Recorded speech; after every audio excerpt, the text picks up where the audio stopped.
समन्ता चक्रवालेषु अत्रा गच्छन्तु देवता सद्धम्मं मुनिराजस्य सुनन्तु सग्मुक्धं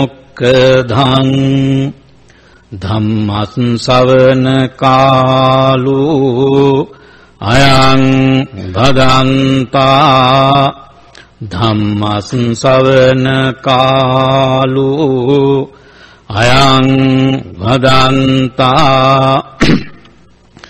धम्मश्रवण कालो अयं भदन्ता नमो तस् भगवतो अरहतो सम्मा सम्बुद्धस्स नमो तस् भगवतो अरहतो सम्मा सम्बुद्धस्स नमो तस् भगवतो अरहतो सम्मा सम्बुद्धस्स दिशो दिशं यान्तं कैरा वीरीवापन वीरिणं मिच्चापनिहितं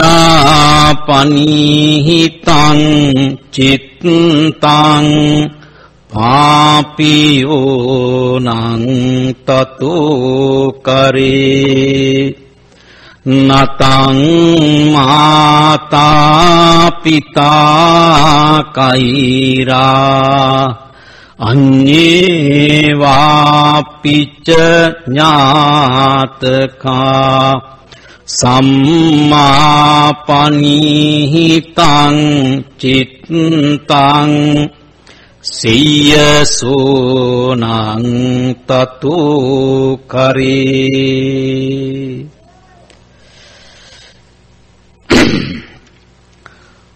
ऑस्ट्रेलियावे प्रधान संघनायक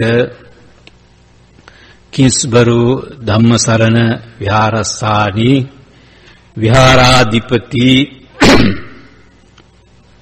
शास्त्रपति पंडित गौरवनीय नायक नावटुन्ने विजित नायक हामद्रुवान वहांसे हेतु गौरवनीय महा संघरत्नेन अवसराय श्रद्धा बुद्धि संपन्न कारुणिक पिन्वात्मी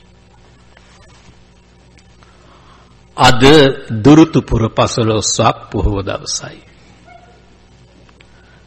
2015 වෙනි වසරේ ආරම්භක පෝය ශ්‍රද්ධා බුද්ධි සම්පන්න කාරුණික පින්වතුන් මේ සඳයාමේ විහාරස්ථානට පැමිණිලා ताम श्रद्धा सितिन युक्तव लोतुरा बुदु पियानन वහන්සේගේ අනන්ත ගුණයන්ට පිළියෙල කරගත් ගිලම්පස පහන් සුවඳ දුන් සුවඳ මල් සහිතව ගිලම්පස බුද්ධ පූජා පවත්වලා මේ සූදානම් වන්නේ සැදී පැහැදී සිටින්නේ අප ශාන්තිනායක අමාමෑණී තිලෝගුරු බුදු පියාණන් වහන්සේ විසින් දේශනා කරන ලද ගාථා ධර්මයන්ට අනුව ස්වල්ප වේලාවක් ධර්ම ශ්‍රවණය කිරීමටයි. අද මෙම ධර්ම දේශනාවේ දායකත්වය දෙපිසරක් විසින් කණ්ඩායම් දෙකක් විසින් දරනවා. එහි පළමු දායකත්වය දයා විජේසූරිය මහත්මයාත් රමණී කළුආරච්චි මහත්මියත් විශේෂයෙන්ම දයා විජේසූරිය මහත්මයාගේ පියාණන් වන ඩී.ඩී. විජේසූරිය මහත්මයාට පින් පැමිණවීමත් රමණී ආරච්චි මහත්මියගේ පියා වන එස්.එස්. ආරච්චි මහත්මයාට පින් පැමිණවීමත් ඒ වගේම ජයන්තා නයනී ආරච්චි මෙනවිය රමණී ඒ සහෝදරයන්ටත් ඒ වගේම දියණියන් දෙදෙනා වන ඉෂාරා ශශීරා ඇතුළු පවුලේ සැමට ලංකාවේ වෙසෙන සියලු දෙනාටම සෙත් පැතීමයි පළමු දායකත්වයේ අරමුණ වන්නේ. දෙවෙනි දායකත්වයේ අරමුණ වන්නේ මනජුත් සමන්ත මහත්මයාගේ උපන්දිනය. කීවෙනි උපන්දිනයද කියලා සඳහන් වෙලා නැහැ. ඉතින් ඒ මහත්මයාට ඒ පන්දිනේ සමර මහත්මයාට සුබ උපන්දිනයක් වේවා. ඒ වගේම පවුලේ සියලු දෙනාටම ආශිර්වාද කිරීමයි මේ පින්කමේ තවත් එක් අරමුණක් වන්නේ. ඉතින්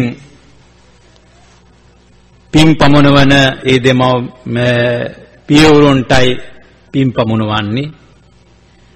ඒ වගේම තමන්ට ආශිර්වාද කිරීමත් පවුලේ සැමට ආශිර්වාද කිරීමත් මෙහි අරමුණු වෙනවා. ඒ නිසා අද මටත් මගේ ජීවිතේ වැදගත් අවස්ථාවක් වැදගත් දවසක් වෙනවා. ගෞරවනීය නායක හාමුදුරුවෝ අපි කුඩා කාලයකට හමු වුණා, ඉගෙන ගත්තා. ඉතින් අද පුංචි අපි දැන් ලොකු වෙලා. ඉතින් ඉස්සර අපි නම කියලා කතා කරේ. දැන් එහෙම කියන්නේ දැන් ගරු කරලා නායක හාමුදුරුවෝ කියනවා. ඒක තමයි ස්වභාවය. ඉතින් අපි හුඟක් කාලෙකින් පස්සේ තමයි හමු වුණේ. මම ආවේ බ්‍රිස්බේන් විහාරයට. ඒ ඇවිල්ලා ඒ අවස්ථාවේදී මෙල්බන් විහාරයටත් වඩින්නට මට අවස්ථාව සැලසුණා. ගෞරවනීය නායක හාමුදුරුවෝ ඊටාම මෙත්සිතින් යුක්තව මාව පිළිඅරගත්තා. මේ දින කීපේ මම මේ විහාරස්ථානයේ සියලු සැප පහසුකම් විඳමින් උන්වහන්සේ සමග මේ දින ටිකේම පරණේව කතා කරේ. පුංචි කාලේ කරපු දේවල් ඉතින් බොහොම රසවත් සිද්ධි. ඉතින් මේවා හිතපු දේවල් නෙමෙයි. හිතපු දේවල් නෙමෙයි, ජීවිතේ වෙනස් වෙවි එනවා. නායක හාමුදුරුවෝ එක තැනක, මං එක තැනක, අපි හා සමකාලීනයන් ඒ රටවල් වල සමහර අය ලංකාවේ ජීවත් වෙනවා. ඒක තමයි ස්වභාවය. 2015 වසරේ මේ විහාරස්ථානයේ පළවෙනි ධර්ම දේශනාව කරන්න ලැබීම ගැන මා සතුටු වෙනවා. ඒ අවස්ථාව සලසා දුන් ගෞරවනීය නායක හාමුදුරන්ටත් මේ දායක සභාවටත් මගේ සතුට මා ප්‍රකාශ කරනවා. විශේෂයෙන්ම අද පොහොය පිළිබඳ වැදගත්ම දේ තමයි බුදුරජාණන් වහන්සේගේ ප්‍රථම ලංකාගමනය. අද වෙනි දිනක මම මේ බණට එන්න කලින් නිහඬව අර ශාලාවේ යහා පැත්තේ පුටුවක ඉඳගෙන ඉන්නකොට මට කල්පනා වුණා මේ එදා දවස කොහොම වෙන්න ඇද්ද කියන එක. බුදුහාමුදුරුවෝ මේ ලංකාවට පළමුවම උන්වහන්සේගේ ශ්‍රී පාදයෙන් මේ ලංකා ධරණී තලයේ ස්පර්ශ වෙලා ඒ මහියංගන ප්‍රදේශයට වැඩිපුවාම ඒ තිබුණු කොහොම අවස්ථාවක් වෙන්න ඇද්ද කියලා මට නිකන් හිතුණා. ඉතින් ඒ හිටපු අය යක්ෂ ගෝත්‍රිකයන් කියනවා, යක්කු කියලා කියනවා, යක්ෂ ගෝත්‍රිකයන් කියලා කියනවා. ඉතින් උන්වහන්සේ ඒ ප්‍රථම ලංකාගමනේ අපේ ඉතිහාස ග්‍රන්ථවල සඳහන් වෙලා තිබෙන ආකාරයට ඡණ්ඩා රුද්ධා රබසා බොහොම රළු පරළු මිනිස්සු ටිකක් තමයි ඉන්නේ. බොහොම දරුණු පිරිසක් තමයි ඉන්නේ. ඡණ්ඩයි, බොහොම රෞද්‍රයි. බොහොම ගොරෝසු කට්ටියක් තමයි ඉඳලා තිබෙන්නේ.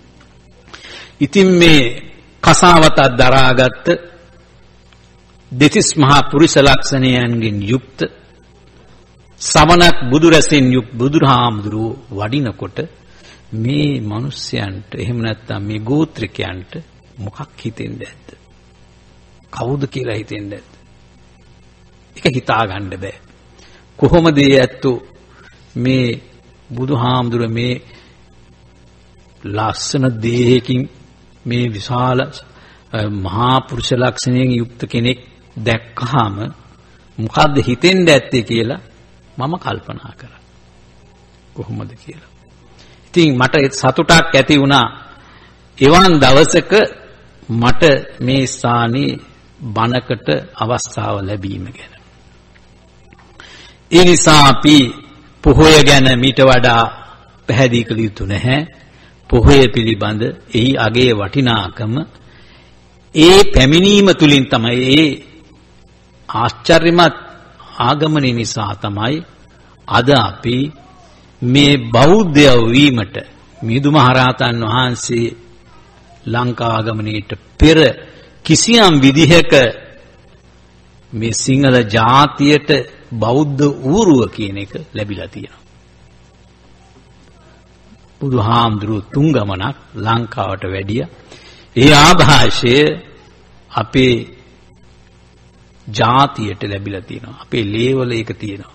ඒ නිසා තමයි දෙවන පෑදිස් රජතුමාට ඉක්මනින්ම මේ ධර්මය අවබෝධ කරගන්නට අවස්ථාව සැලසුණේ. ඒ නිසා එදා සිට අපි අද දක්වා බුදුරජාණන් වහන්සේගේ ශ්‍රාවකයන් හැටියට අනුගාමිකයන් හැටියටයි මේ රටවල නොයෙක් දුක් කම්කටොළු විඳමින් මේ ශාසනය පවත්වන්නට මේ සියලු පිරිස අපකැප වී කටයුතු කරන්නේ.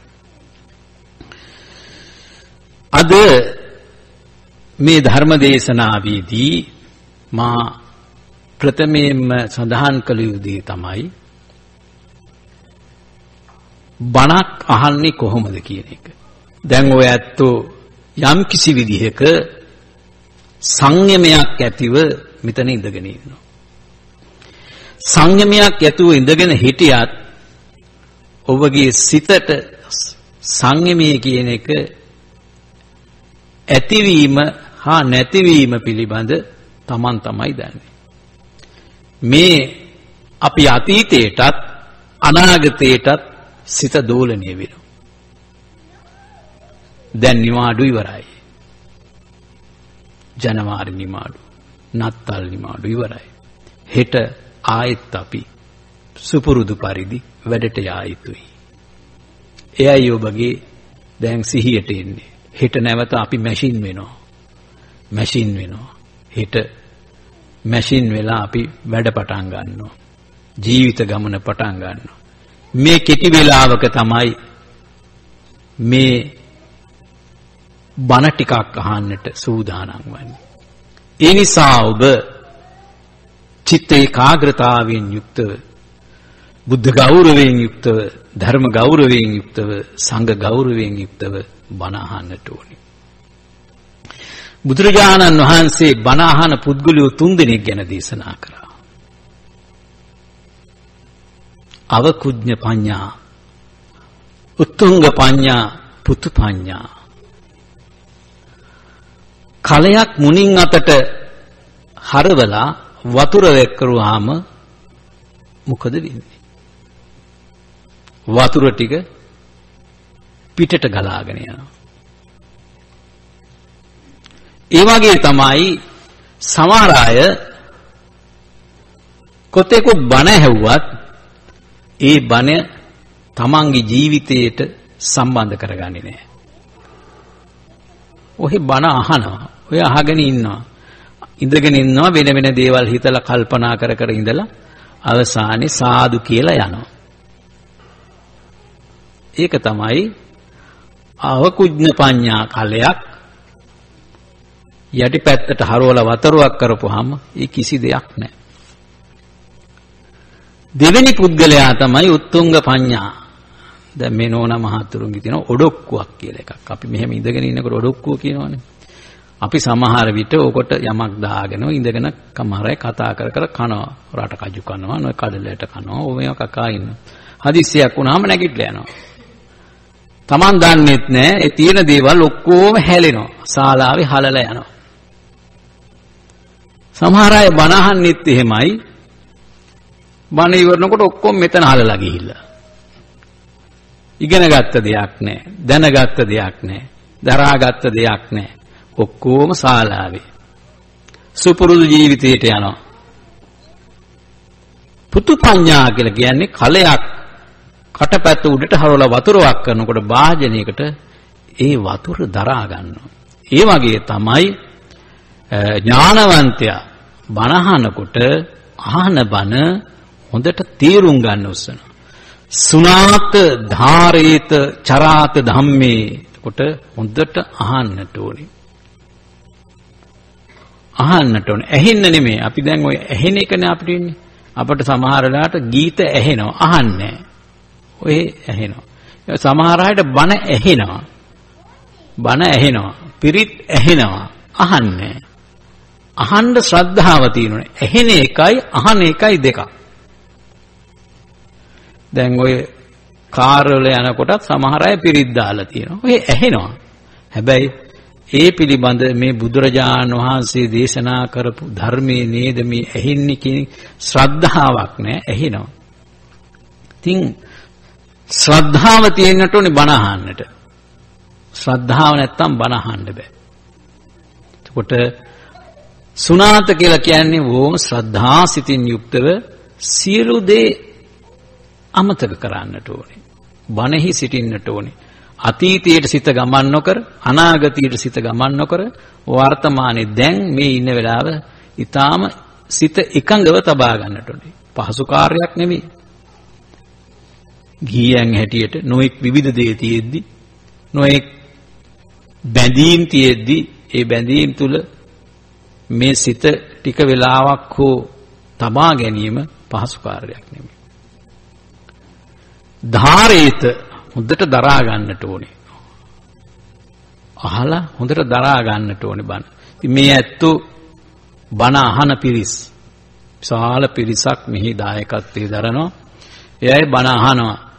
පොහොයට එනවා. මේ ළමයි පොහොයට එනවා. හැමදාම පූජාවට එනවා. ඉතින් තමන්ගේ කනින් අහන දේ සිතට ගන්නවා. ඒක දරා ගන්නවා. හොඳ දේ දරා ගන්නවා. ඒ අනුව චරාත හැසිරෙන්නට ඕනේ. චරාත කියන්නේ ධර්මානුකූලව ජීවිතේ පවත්වන්නට ඕනේ. ජීවිතේ අර්ථවත් කරගන්නට ඕනේ. Tamanගේ අගුණ දුර්වලකම් අඩු කරලා ගුණ නුවණ දියුණු කරගන්නට මේ ධර්මයේ උපයෝගී කරගන්නට ඕනේ. එහෙම නැත්නම් බණ අහනවන්නට සාම්ප්‍රදායනුකූලව අපි බණ අහලා එනවා.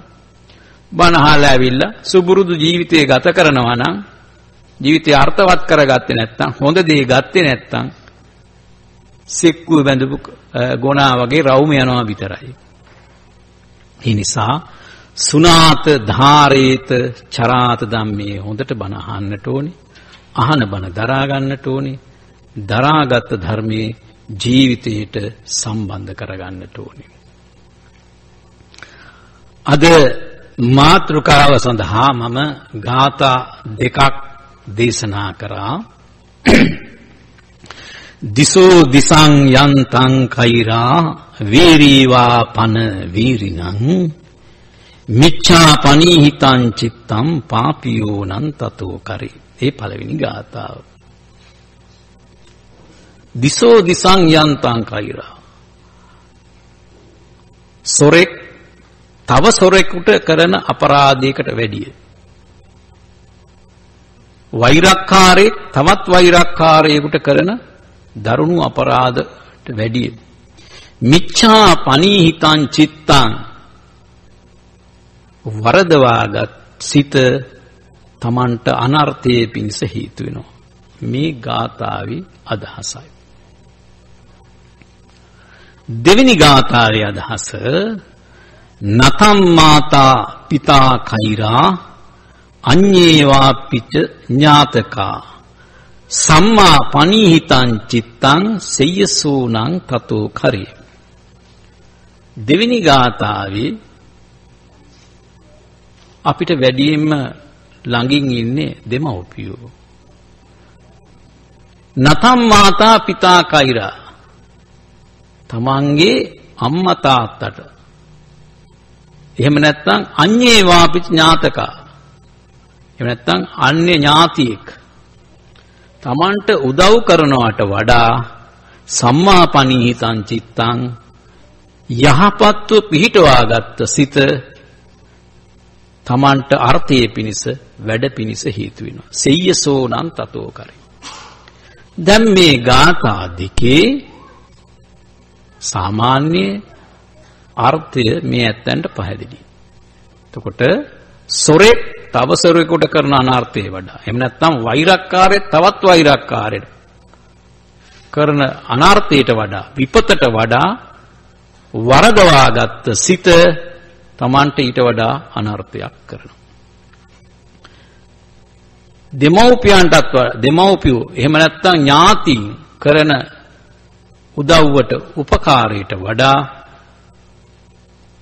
යහපත් මනාව පවත්නා සිත තමන්ට අර්ථයේ පිණිස හේතු වෙනවා. එතකොට මේ සිතේ අවස්ථා දෙකක්. දැන් ඔබත් හිතනවා මාත් හිතනවා. ඔබට හිතක් තියෙනවා මටත් හිතක් තිබෙනවා. මේ සියලු දෙනාටම සිත් තිබෙනවා. සිතක් තියෙනවා. එක දේ අපි හිතනවා කල්පනා කරනවා. ඒ සිතේ ස්වභාවයයි. එතකොට මේ ගාථා දෙකේ සිතේ අවස්ථා දෙකක් තමයි පැහැදිලි වෙන්නේ. වරදවාගත් සිතයි යහපත්ව පවත්නා සිතේ අතර වෙනස පිළිනවා. එතකොට ඔබ සිත පිළිබඳ මීට පෙර ධර්ම දේශනාවලින් කරුණු කාරණා දැනගෙන ඇති. සිත කියන්නේ මොකක්ද කියන එක අපි පුංචි ළමයි පවා දන්නවා. මේ සිත දුර ගමන් යනවා. සිතට හැඩයක් ශරීරයක් නැහැ. සිත හැංගිලා තියෙන්නේ. කොහෙද තියෙන්නේ කියලා දන්නේ නැහැ. මේවා තමයි සිතේ මූලික ලක්ෂණ. බුදුරජාණන් වහන්සේ දේශනා කරනවා මේ සිතේ මුල් අවස්ථාව මෙන්න මේ පබස්සර මිදම් භික්ඛවේ චිත්තං. ඔන්න සිත බොහොම ප්‍රභාස්වරයි දීප්තිමත්. මේ සිතේ ස්වභාවය බොහොම මුල් ප්‍රകൃතිය මුල් අවස්ථාව බොහොම දීප්තිමත්. හැබැයි ඒක මේ සිතේ මුල් තැන කොතනද කියන එක අපැහැදිලි. සිතේ උපතේ සිටද එහෙම නැත්නම් මේ සිත කියන ස්වභාවයේද මේ සිතේ ස්වභාවය තමයි ප්‍රභාස්වර ගතිය, දීප්තිමත් ගතිය, පිරිසිදු ගතිය. ඊළඟට බුදුහාමුදුරුවෝ දේශනා කරනවා පබස්සර මිදම් භික්ඛවේ චිත්තං ආගන්තුකේ උපට්ඨකිලෙහි උපක්ඛිලිස්සanti. අන්න දැන් ඕන් මේ ලස්සන වූ දීප්තිමත් වූ සිත ආගන්තුකය කියලා කියන්නේ පිටින් එන පුද්ගලයා, බාහිර පුද්ගලයා. අපි ආගන්තුකයා කියනවා. මේ ආගන්තුක බාහිරින් එන පක්ලේශයන්ගෙන් තමයි මේ සිත අර ප්‍රභාස්වර ගතිය නැති වෙලා යනවා. සිත කෙලෙසෙනවා. සිත අපිරිසිදු වෙනවා. ඕක තමයි ඒ පාඨය අදහස.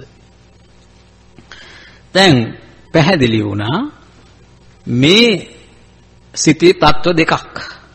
එතකොට දෙවෙනි කාරණය තමයි මේ සිතේ ස්වභාවය මෙන්න මේකයි. කොහොමද මේ සිත කෙලෙසෙන්නේ? දැන් අපි අරමුණු ගන්නවා. අරමුණු ගන්නවනේ. මොකෙන්ද අරමුණු ගන්නෙ? අපි ඇසෙන් අරමුණක් ගන්නවා. අපි කනෙන් අරමුණක් ගන්නවා. නාසයෙන් අරමුණක් ගන්නවා. දිවෙන් අරමුණක් ගන්නවා. මේ ශරීරයෙන් අරමුණක්. ඒකට කියන්නේ පසිදුරාංගෙන් අපි අරමුණු ගන්න එකනේ කරන්නේ. දැනුත් අරමුණක් ගන්නවා. මොකද්ද? ශබ්දයක් අහනවා. ශබ්දාරම්මණය කියන එක දැන් මේ ඇත්තන්ට තියෙනවා. මේ එහෙන් අපි රූප දකින්නේ. එහෙන් රූප දකින්න. රූප තුල තියෙන්නේ මොකද්ද? රූප වල තියෙන්නේ පාට විතරයි. අපිට පේන්නේ මොනවද? දැන් ඔය ඇත්ත බලන්න මේ අවට තියෙන දේවල් දිහා. වැඩි ඕනේ මේ බුදුහාමුදුරෝ දිහා තියෙන මල් දිහා බලන්න. මේක එක එක මල් තියෙනවා. එක එක හැඩයෙන් යුක්ත මල් තියෙනවා. මගේ චීවරේ පාටක් තියෙනවා. මේ ඔක්කොගෙම මේ හැමදේම වර්ණ තමයි හැඩයක් තුල වර්ණයක් පේනවා. ඕක තමයි අපිට අරමුණු වෙන්නේ. එතකොට අපිට රූප පේනවා. කෙටියෙන් ගත්තොත් රූප පේනවා. එහෙන් අපි රූප ගන්නවා. ඒ රූප ඇහත් රූපයත් අතර ස්පර්ශය නිසා විඥානය ඇති වෙනවා. චක්කු විඥානේ ඇති වෙනවා. හොඳට තේරුම් ගන්න. එතකොට මේ දකින රූපය අපි අල්ල ගන්නවා. එහෙම නැත්නම් ප්‍රතික්ෂේප කරනවා. අපි අල්ලගන්නේ කොහොමද? ලස්සනයි කියලා. හැඩයි. ඉත්තා, කන්ටා, මනාපා, පිය රූපා, හරි හැඩයි, හරි ලස්සනයි. නේද? එහෙම කියලා අපි අල්ල ගන්නවා. එතකොට ඒ රූපේ දිහා අපි දකිනකොටම අපිට මොකද්ද ඇති උනේ? සැපක්, සතුටක් ඇති වුණා. සතුටක් ඇති වුණා. ඒ රූපේ දිහා දැකලා අපි නැවතත් බලනවා. ඒ රූපේ දිහා. හොරෙනුත් බලනවා. දින ගණන් දින ගෙවනවා, කාලය ගෙවනවා දකින්නට. ඒ රූපේ දකින්නට. රූපේ සිතේ මවා ගන්නවා, මානසිකාරයක් කර ගන්නවා, හිතේ මවා ගන්නවා. දැන් ඉතින් ඒ රූපේ තමයි හිතේ වැඩ කරන්නේ. කොහේ බැලුවත් ඒ රූපේ තමයි පේන්නේ. පාඩම් කරන්න ගියත් පොත ආසේ ඉන්නවා. මේ වැඩක් කරන්න ගියත් හිතේ එක මැවෙනවා. අපි ඒ රූපේ අල්ලාගත්ත නිසා. දැන් හිත කෙලෙසුණා. දැන් මොකද උනේ? ඒ රූපේ ලස්සනයි ප්‍රියයි කියලා අල්ලගත්ත රූපේ මට ඕනි කියලා හිතුණා. ආයෙ දකින්න ආසයි. දැන් අපේ ගම්බදවල එහෙම තියෙන්නේ. ළමයි හැඩ වැඩ වෙලා ලහනකොට මොකද උඹ හැඩ වැඩ වෙන්නේ මොකද මේ කියලා අම්මට තේරෙනවා. අම්මට ඉව තියෙනවා. කොල්ලා බයිසිකලෙන් කැරගෙනකොට දන්නවා මේ දුව මොකක් හරි එකක් තමයි කියලා. ඉතින් ඒ ස්වභාවයෙන් මේ රූප දකින්නට ඒ රූපේ දකින්න ආසයි. බස් වලට කොල්ල වේලි වෙලා ඉන්නවා. රූපේ දකින්න. ඒක ආස්වාදයක් කරගන්නවා දකින්නට. සමහරලාට එන්නේ නැහැ. ඉතින් මේ එක පැත්තක්. ඒකට කියනවා සුඛ වේදනාව කියලා. සුඛ වේදනාව. ඒ වගේම තමයි ඒකේ අනිත් පැත්ත. අපි අකමැති කෙනෙක් දකිනවනම්, කැත කෙනෙක් දකිනවනම්, අප්‍රිය දෙයක් දකිනවනම් අපි ඒක ප්‍රතික්ෂේප කරනවා. එතකොට ඒ ප්‍රතික්ෂේප කරනවා. ඒක කැතයි, අවලස්සනයි, අජූතයි, පිළිකුල්. ඒ රූපය අපි එතකොට මේ ලෝකේ තියෙනවා ඇලීම සහ ගැටීම කියන එක. අපි එක්කෝ ඇලෙනවා, එහෙම නැත්නම් ගැටෙනවා. අපි ශබ්දේ එක්ක ඇලෙනවා, ශබ්දයක ගැටෙනවා. අපි සුවඳ එක්ක ඇලෙනවා, ගඳ එක්ක ගැටෙනවා. අපි රස එක්ක ඇලෙනවා, ඒ මිහිරි රස එක්ක ඇලෙනවා, අමිහිරි රස එක්ක අපි ගැටෙනවා. ස්පර්ශේ අපි කැමති ස්පර්ශයට අපි ඇලෙනවා, අකමැති ස්පර්ශය අපි ඉවත් කරනවා. මේවා විටෙන් විට වෙනස් වෙනවා. දැන් සමහර විට පුංචි ළමයි පාසලේ වැඩ කරන්නේ නැති ළමයි පන්තියේ එදා නැත්තම් සතුටුයි. අමාරු විෂයක් උගන්වන ගුරුවරිය එනවා නම් අකමැති. ආදත් ඇවිල්ලා කියලා. අද මිස් නැහැ. හරි ෂෝක්. එක පාට සතුටු වෙනවා. කලින් පාසල අරිනකොට ඒ හඬට අපි කැමැති. අද ඉක්මනින් ඇරුණා.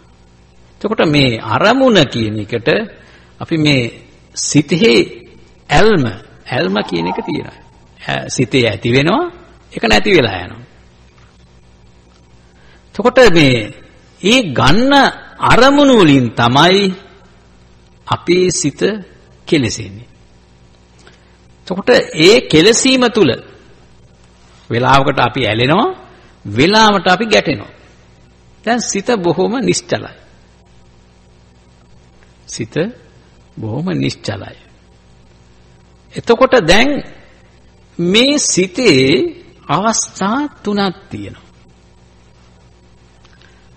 එහෙන් රූපයක් අරමුණක් ගත්තාම අපි කිව්වේ මොකද්ද ඒක? එහි දැනීම. චක්කු විඥානය කියන එක. චක්කු විඥානය. ඒවා දන්නවනේ. ඒක කනේ දැනීම, සෝත විඥාන. එහෙම ඒ දැනීම කියන විඥාන කියන එක දැනීම තියෙනවා. දැන් මේ ගත්ත දෙයට අපි ප්‍රතික්‍රියා දක්වනවා. ප්‍රතික්‍රියා මොකද්ද? ඒ තුලින් අපිට රාග ඇති වෙනවා, බය ඇති වෙනවා, වෛර ඇති වෙනවා, ක්‍රෝධ ඇති වෙනවා. ඒක චිත්ත කොටසේ ස්වභාවය. චිත්ත කොටසේ තමයි ඒකට එකපාරටම අපි අරමුණ ප්‍රතික්ෂේප කිරීම. එහෙම නැත්නම් කෙනෙක් අපට බයිනවා. බැන්නා මොකද කරන්නේ? අපිත් බයිනවා. අපිට ඇති වෙච්ච දේ අපට රාගික හැඟීමක් ඇති වෙනවා. මොකද කරන්නේ? ඒක ඉටු කරගන්න යනවද?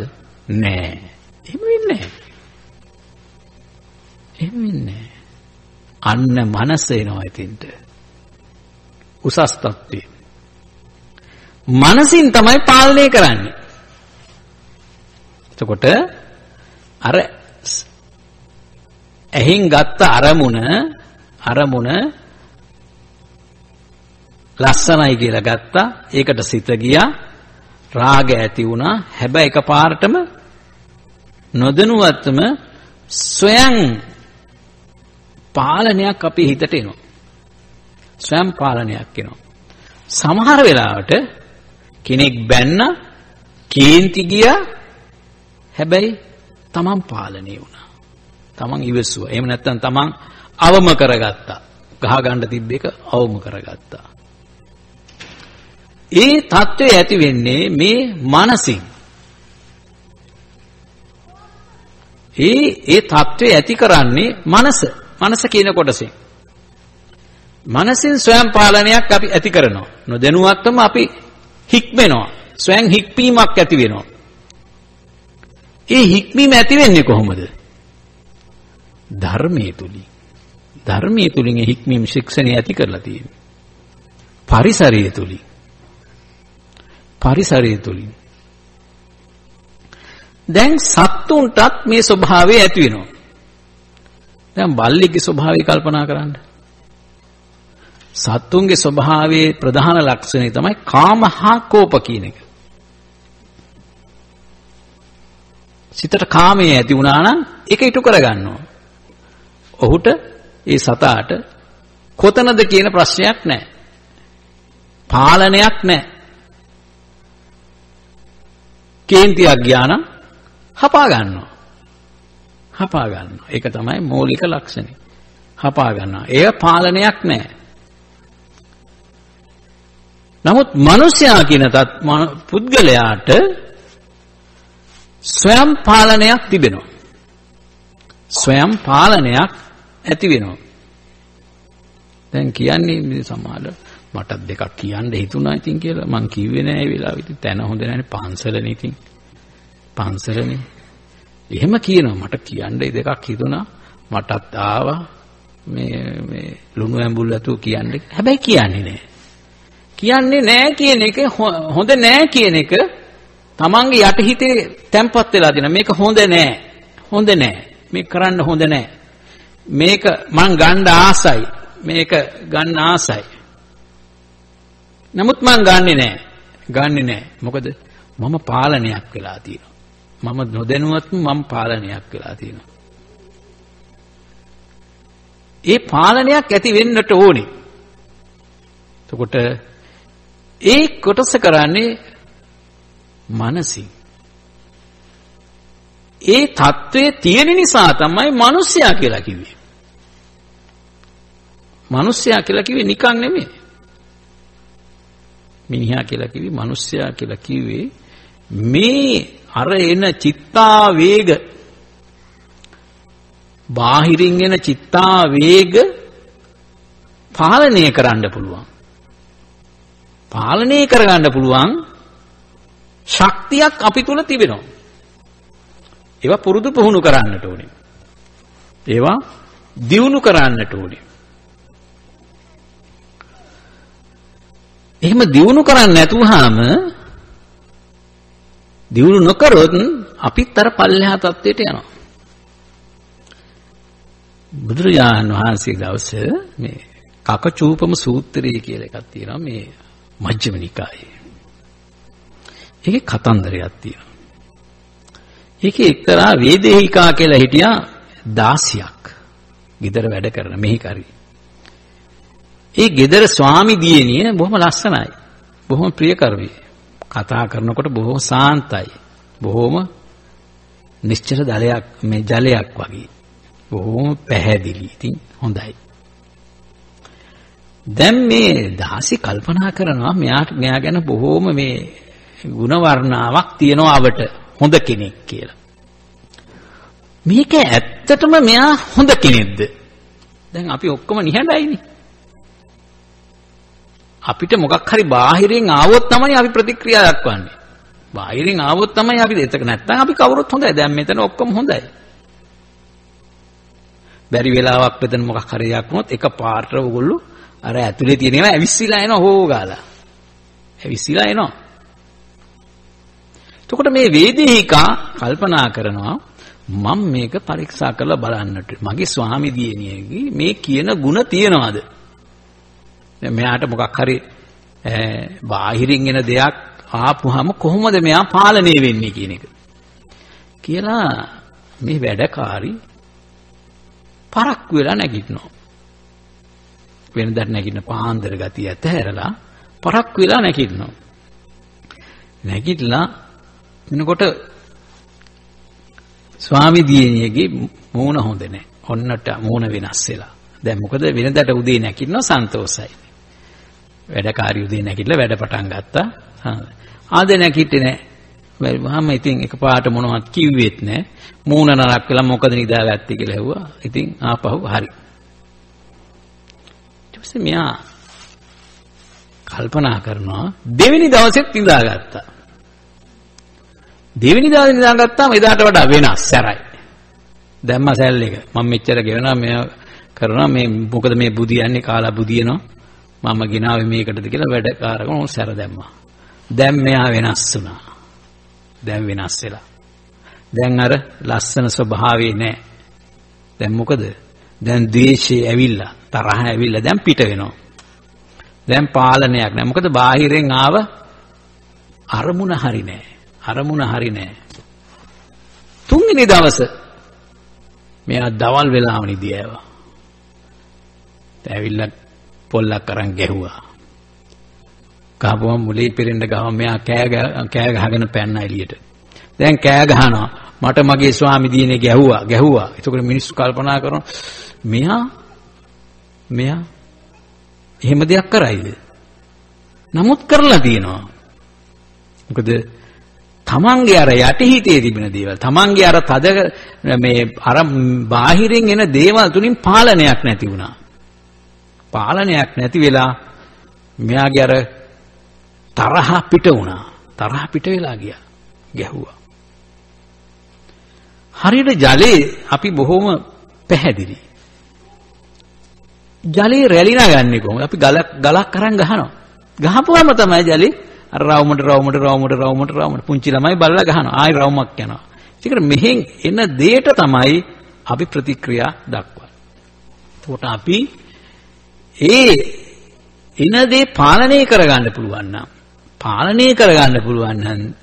කර වෙන්නේ මනස තුලින්. මනසක් තියෙනවා. පිරිසිදු මනසක් තියෙනවා. ඒ මනස නිසා උසස් මනසක් දරන නිසා තමයි අපි මනුස්ස කියලා කිව්වේ. දැන් අපි මිනිස්සුයෝ. දැන් මිනිස්සුයෝ හැටියට අපි ජීවත් වෙන්නේ කොහොමද? මේ තිරිසන් සත්වයයි මිනිස්සුයෝ අතර සමානකම් තියෙනවා. සංස්කෘත පඬිවරයෙක් කියනවා ආහාර නිද්‍රා භයමයි තුනංච සාමාන්‍ය මේත පසුබික් නරහන. එතකොට ආහාර අපි මොනාදී කරත් අපි හොයන්නේ කෑමනේ. ඔයලා රවුම ගැහුවම මොන රස්සාව කරත් අන්තිමේ ගෙදරට බඩු මල්ලක් කරන් යන එක තමයි වෙන්නේ. ප්‍රධාන දේ කුස ආහාර හොයනවා. ආහාර තමයි හොයන්නේ. සත්තු හොයන්නේත් ඒකයි. සත්තු කෑමක් හොයනවා. කුරුල්ල බලන්න කෑමක් හොයනවා. මේ දවස්වල අපි ඔය ඇවිදිනකොට හරක් වැඩි උදේ ඉඳලා කනවා. හැමෝම සත්තු තමන්ගේ දඩේම හොයා ගන්නවා. කෑම විල හොයා ගන්නවා. එතකොට ඒක සමාන ලක්ෂණයක්. නිද්‍රා විවේකයේ හොයනවා. නිින්ද හොයනවා. තමන්ට ශරීරයට සුවයක් හොයනවා. විවේකයක් හොයනවා. නිදා ගන්න තැනක් හොයනවා. සත්තුත් හොයනවා අපිත් හොයනවා. ගුහා හොයනවා, ගාල් හොයනවා. මේ තැන් වල ගිහලා අපිත් ගයක් හොයා ගන්නවා. ගහක් යට හරිය අපි නිදා ගන්න සූදානම්. Tamange නිදිමතට. ඒක ධර්මතාවයක්. ඒක ස්වභාවයක් මේ ලෝකේ. බය අපි කවුරුත් බයෙන් ඉන්නේ. මේ ජීවිතේ පවත්න්නේ බයෙන්.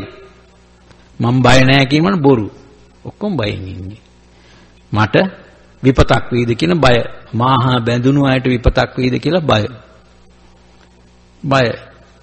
චූටි දරුවට මොකක් හරි වෙයි කියලා බය. හැම වෙලෙම බයෙන් අපි ඉන්නේ. ඉස්සර නම් අපේ රටේ අපි හුඟක් අම්මලා බයෙන් හිටියේ. ස්වාමියා එයිද නැද්ද, දරුවා එයිද නැද්ද කියන බයක් තියෙනවා. වාහනේ හැප්පෙන්න මොකක් හරි කිසියම් බයක් තමයි නේ. සත්තුත් බයෙන් ඉන්නේ. සත්තුත් Tamanගේ ලොකු සතාට ගොදුරක් වෙයි කියලා බයෙන් ඉන්නේ. ඒකත් සමාන ලක්ෂණයක්. මෛතුනංච මේ ලෝකේ සත්තු තමන්ගේ වර්ගය බෝ කරනවා. තිරිසන් සත්තු තමන්ගේ වර්ගය බෝ කරනවා. මිනිස්සු තමන්ගේ වර්ගය බෝ කරනවා. ඒක ධර්මතාවයක්. අපේ මව්වරු දරුවන් ප්‍රසූත කරනවා. ඒක ධර්මතාවයක්. ලෝකේ තියෙන දෙයක්. මේ කාරණා හතර සමානයිලු. සත්තුයි අපි අතර මිනිස්සු අතර තියෙන සමාන ලක්ෂණ. ධර්මාදිතේසෝ මදිකෝ විශේෂෝ ධර්මේන හීනක් පසුබික් සමාන. එතකොට හැබැයි මිනිස්යන්ගේ මේ තිරිසන් සත්තුන්ගේ මිනිස්යන්ගේ අතර වෙනස මොකද්ද? වෙනසක් තියෙනවා. ධර්මාදිතේසෝ මේ ධර්ම කියන කොටස තමයි මිනිස්යන්ගේ තියෙන උසස්ම දේ. සත්තුන්ගේ නැති දේ තමයි ධර්ම, ගුණ ධර්ම තියෙනවා. ධර්මයේ හීන ධර්මයේ නැති තැන ධර්මයේ නැති වුණාම තිරිසන්නු වගේ අපි තිරිසන්නු වගේ තමයි හැසිරෙන්නේ. කොහොමද හැසිරෙන්නේ? කාමහා කූපේනවා. එක වෙලාවට අපි කිසිම ඉවබාවක් නැතුව අපේ කාම චේතනා යනවා. ඔය පත්තරවල ඕන තරම් තියෙන්නේ. සිද්ධි කියවලා බලන්න. එහෙම නැත්නම් අපි කිසිම පාලනයකින් තොරව ප්‍රතික්‍රියා දක්වලා විශාල ගින්නක් අවුලව ගන්නවා. එතකොට අර සත්තු වගේ එන කොටා ගන්නවා, මරා ගන්නවා. එතකොට අපි අර සත්තුන්ට සමාන වෙනවා. ධර්මීන හීනක් පසුබික් සමාන.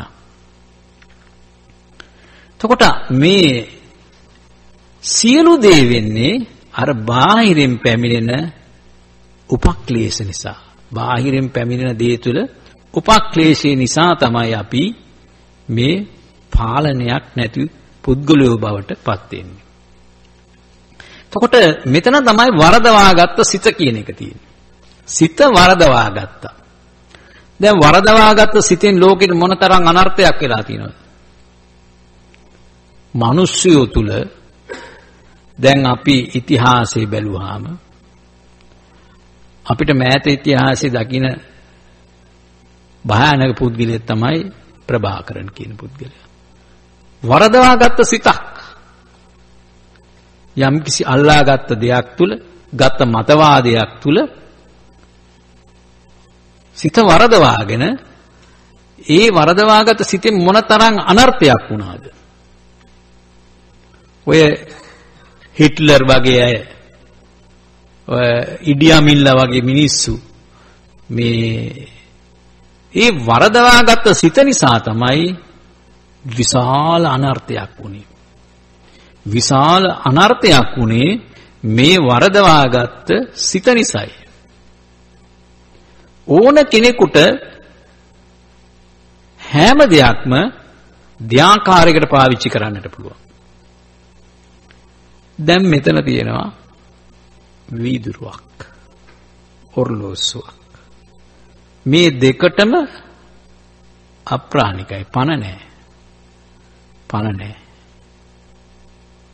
ගෙදර තියෙනවා උපකරණ, පිහිය තියෙනවා. පිහිය කැපෙනවා කියලා කවුරුත් ගෙදරට පිහියක් නොගෙන ඉන්නේ නැහැනේ. පිහියෙන් අයින්න පුළුවන් කියලා. නේද? මේ පිහියෙන් අනින්න පුළුවන් කියලා පිහියක් නැති ගෙදරක් තියනවාද? හැබැයි පිහියෙන් අයිනවා. පිහියෙන් අයිනවා. හැබැයි පිහිය ගෙනියනවා. පිහිය ගෙදර තියෙනවා. පිහිය එක වගේ පිහි සෙට් පිටෙන් තියෙන්නේ. හැබැයි පිහිය අයින්න පුළුවන්. අයින්නේ කවුද? මම අනින්නේ. මමද අයින්නේ? නෑ. මගේ අර වරදවාගත්ත සිතයි අයින්නේ. සිතයි අනින්න විධානය දෙන්නේ. ඒ අනින්නේ මොකද? මම පෙරදුනා. මම ඒ කියන වෛර චේතනාව තමයි මාව අන්නවන්නේ. මට මේ ඔර්ලෝසුව අරන් කාට හරි ගහන්න පුළුවන්, හිංසා කරන්න පුළුවන්. ඔර්ලෝසුව නෙමෙයි, මගේ හිතයි එතන. මගේ සිතවිල්ලයි එතන මාව මෙහෙව්වේ. කැපෙනදී වෛද්‍යවරයෙක් කැපෙන ආයුධයක් අරගෙන කෙනෙකු සුවපත් කරන්නට පුළුවන්. සල්ලි කර්මයක් කරලා. තව කෙනෙකුට හිංසා කරන්න පුළුවන්. එකම දේ ධ්‍යාකාරයකට පැවැත්විය හැකියි. දැන් මල් තියෙනවා. මලෙන් අපි මොකද කරන්නේ? අපි ජීවිතය ගැන හිතලා, ජීවිතයේ යථා තත්ත්වය ගැන හිතලායි අපි ගාථා කියලා මල් පූජා කරේ. උප්පම් මිලායාති යතහයි ධම්මේ, මේ මල මැලවිලා යනවා වගේ මමත් මැලවිලා යනවා කියන එකක් අපි සිතුවිල්ලට එනවා. ඒ මල පිළිබඳ තව විදිහකට දකින්නට පුළුවන්. ඒ මල තමන්ගේ පෙම්වතිය හිටියට දකින්නට පුළුවන්. දැකලා කාමයෙන් ගිලෙන්න පුළුවන්, රාගයෙන් ඇලෙන්න පුළුවන්. මලට උපමා කරන්නට පුළුවන්.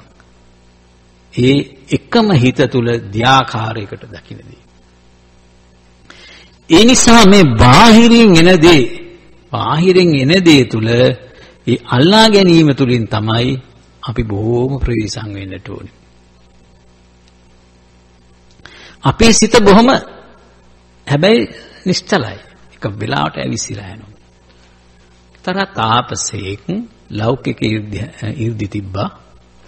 ඒ තාපසයා ගෙදරකට පින්ඩ පාත දෙනවා. සිටු ගෙදරකට. ඒ සිටු දියණිය හැමදාම පිණ්ඩපාතේ දීලා මේ තාපසයා 이르දි වෙලා යනවා. ඉතින් මෙයා බොහොම මේ සිටු දියණිය බොහොම ශ්‍රද්ධාවෙන් දානි ටික පිණ්ඩපාතේ ටික දෙනවා. දවසක් මේ තාපසයා එනකොට මේ කාන්තාව නාලා හිටියේ. නාලා දුහුල් වතකින් සැරසිලා ඉන්නකොට මේ තාපසයා දකිනවා. දැකලාම මොකද වෙන්නේ? තාපසයාට මේක පාටම ගැස්සිලා මේ අර රූපේ කෙරෙහි ආසාවක් ඇති වෙනවා. දැන් ඉතිලා දැන් පිණ්ඩපාතේ අරගෙන තාපසයා පයින් යනවා. දැන් එතකොට තමයි මෙයා මෙතෙක් හිතාගෙන හිටියේ මම රහත් කෙනෙක් කියලා. අරමුණ දැක්කා, ඒ අරමුණ අල්ලගත්තා, වරදවා අල්ලගත්තා. අල්ලගත්ත ගමන් තමන් පිරිහුණා. තමන් නොදැනීම පිරිහිලා ගියා. දේවි කල්පනා කරනවා මේ මොකද්ද මේ වුනේ? හැමදාම තාපසියා 이르දි වෙනවා, අද නැහැ. හැබැයි ඥානවන්ත තාපසයා තමන් කල්පනා කරන තමන් වැරදි තීරණයක් ගත්තේ, වැරදි අදහසක් ආවා කියලා නැවතත් කැලියට යනවා. නැවතත් කරන්නේ දැන් තමන් තුලින් දැක්කා. ඒකට තමයි සතිපට්ඨාන උගන්වන්නේ චිත්තානුපස්සනාව කියන එක. චිත්තානුපස්සනාව කියන්නේ මේ සිත තුලින් දකින්නට. සිත තුලින් දකින්නට. තමන්ගේ සිත තුලින් දකින්නට ඕනේ. මේ මොකක්ද එන අරමුණ? මොකක්ද අපි ගන්න අරමුණ? ඒ අරමුණ තුලින් මොකක්ද ඇති වුනේ? ආසාවක්ද? ක්‍රෝධයක්ද? වෛරයක්ද? ලෝභකමක්ද? දැන් මම මේ ඇවිදිනකොට අර සිඩ්නි ටවර් එකට නැග්ගපුවාම මේ මාත් එක්ක ගියේ මගේ කට්ටිය මමයි ඒ මහත්තයා නෝනලා ටික හිටියා. නෝනලා ටික ඉඳලා මේ අපි එන්නේ ඔයගොල්ලෝ යන්න කියලා. මේගොල්ලෝ ඔක්කොම මේ එතන තියෙන සාප්පු බැලුවා. මේගොල්ලෝ ඔක්කොම බැලුවේ අර වටිනා මුදු. ඉතින් ඒවා මේ මටත් පෙන්නුවා මේවා ඩොලර් 3000 ගණන් 4000 ගණන් කවුද අප්පා මේවා දාන්නේ කීකේ දැන් මේ බොහොම ආසාවෙන් දැන් මේවා ගැන බොහොම අරමුණු අරගෙන ලස්සන මේ දේවල් මේ පළඳින්න මං එනෝනාගේ ඇඟිලි පහෙන් වගේ මුදු දාගෙන මං කිව්වා ඉතින් තා ඇඟිල්ලක් හයි කරගන්න වෙයි කියලා. ඉතින් තව දාන්න ඉඩ නැහැනේ. ඉතින් අර එකපාරට අපි දකින්න දෙයට අපි නොදැනවත්වම අපි බැඳෙනවා. ඒවට බැඳෙනවා. එක්ක නැත්තම් අපි ගැටෙනවා. අර වේදේහිකාට උනේ ඒකයි. අර ස්වාමි දියණියට ඇවිස්සුනාට පස්සේ තමන් සිටිය තැන තමන්ගේ අර පුරුදු කරපු ಗುಣ ඒවා ඔක්කොම අමතකලා ගියා. එක පාර්ට ඇවිසිලා දැන් මේවා වෙන්නේ නැද්ද ගෙවල් වල? වෙනවා. එක පාරටම මේ කියන්නේ ඔයාලට මොකද උනේ මේ කියලා? මොකද මේ පිස්සෙක් වගේ දඟලන්නේ කියලා? එක පාරට කියනවා. ඒ හොඳට ඉඳලා එක පාරට මොකද මේ? ඕකට ඔය හැටි දඟලන්න දෙයක්ද කියලා. දැන් ස්වාමි දියණිය දන්නා මේ දඟලනවා වැඩි මේ මොකද්ද මේ පොඩි දෙයක් අල්ලගෙන ඕක මේ මහ ලොකුට ගන්න කියලා. පස්සේ කල්පනා වෙනවා මම ඇවිස්සුනා නේද කියලා. ඒ ඇවිස්සෙන තැන් තියෙනවා. එක එක්කෙනා ඇවිස්සෙන තැන් තියෙනවා. පරිසරයේ සමහරට ලැජ්ජාව තුල, අවමානීය තුල, පරාජය බාර ගන්න කියන්නේ මානිය තුල අපි ඇවිස්සෙනවා. ඇවිස්සিলা සිත නරකට යනවා. එතකොට ඒක තමයි කියන්නේ නරක දොස්තර කෙනෙකුට වැඩිය හොඳ කොන්දොස්තර හොඳයි කියලා. නරක දොස්තරගෙන් ලොකු විපතක් සමාජයට වෙනවා. නරක දොස්තර කෙනෙක්. නරක දොස්තරලා කොච්චර ඉන්නවද? නරක දොස්තරලා? කොච්චර සමාජයට විපත් කරනවද? දැන් ওই ආයුධ තනන අය පරමාණු හොයාගත්ත කෙනා නෙමෙයි පරමාණු පාවිච්චි කරපු එක්කෙනයි නරක. පරමාණු හොයාගත්ත කෙනා හිතුවේ නෑ මෙච්චර විනාශයක් කරයි කියලා. නමුත් වැරදි කෙනෙකුට අතකට ගියොත් වැරදි තාලයට තමයි ඒවා පාවිච්චි කරන්නේ. මිච්ඡාපනී හිතං චිත්තං. වරදවාගත්ත සිත මහා නර්තයක් කළා තමයි පස් මෙයා වෙන්නේ. මොනතරම් අද මිච්ඡාපනිහිතන්ද තියෙන්නේ? ලෝකෙට මොනතරම් අනර්ථ කරනවද? වරදවාගත්ත සිත. විවිධ අරමුණු ඔස්සේ මේ සේරම ගැටුම් අනර්ථකාරී සියලු දේවල් වෙන්නේ මේ වරදවාගත්ත සිත. බුදුරජාණන් දැන් අපි මිනිස්සු අපට හිතක් තියෙනවා. හිත අපි පාවිච්චි කරනවා. මේ අරමුණු ඔස්සේ අපි පාවිච්චි කරනවානේ. හිතනවා, කල්පනා කරනවා, උත්තර දෙනවා. අපි යමක් දන්න නිසා වැරදි කියලා හිතනවා. පස්සේ තැවෙනවා. එහෙම කළා මං ආයෙ ගිහිල්ලා තමන් වැරද්ද බාර ගන්නවා. බාරගෙන සමාවෙන්න කියනවා. මේවා මනුෂ්‍ය ගති, හොඳ ගති. බුදුහාමුදුරු දේශනා කරනවා මේ මිනිස්යා තුළ තවත් මිනිස්සුયો ඉන්නවා. මේ ලස්සන ශරීරයක් තුළ ඇස්කන්නාසාදී ඉන්ද්‍රියන් තුළ තවත් ඇතුළ කෙනෙක් ජීවත් වෙනවා. ඇතුළේ කෙනෙක් ජීවත් වෙනවා. කවුද ජීවත් වෙන්නේ?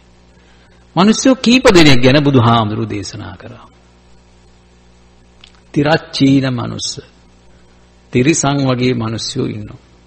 නේරයික මනුස්ස. අමනුස්ස. පේත මනුස්ස. ඔන්න නරක පැත්ත. දැන් තිරිසංහා කියන එක අපි දන්නවා. දැන් අපි මනුස්ස ධර්මයන්ට නොගැලපෙන දෙයක් කරනකොට මොකද්ද කියන්නේ? මහා තිරිසං වැඩක්. ඔක තිරිසනෙක් කියලා කියන්නේ. ඔක තිරිසනෙක්. අම්මා දුරන්නේ, තාත්තා දුරන්නේ, තමන්ගේ ගෙදර නෝන මහත්මයා දුරන්නේ, දරුවා දුරන්නේ.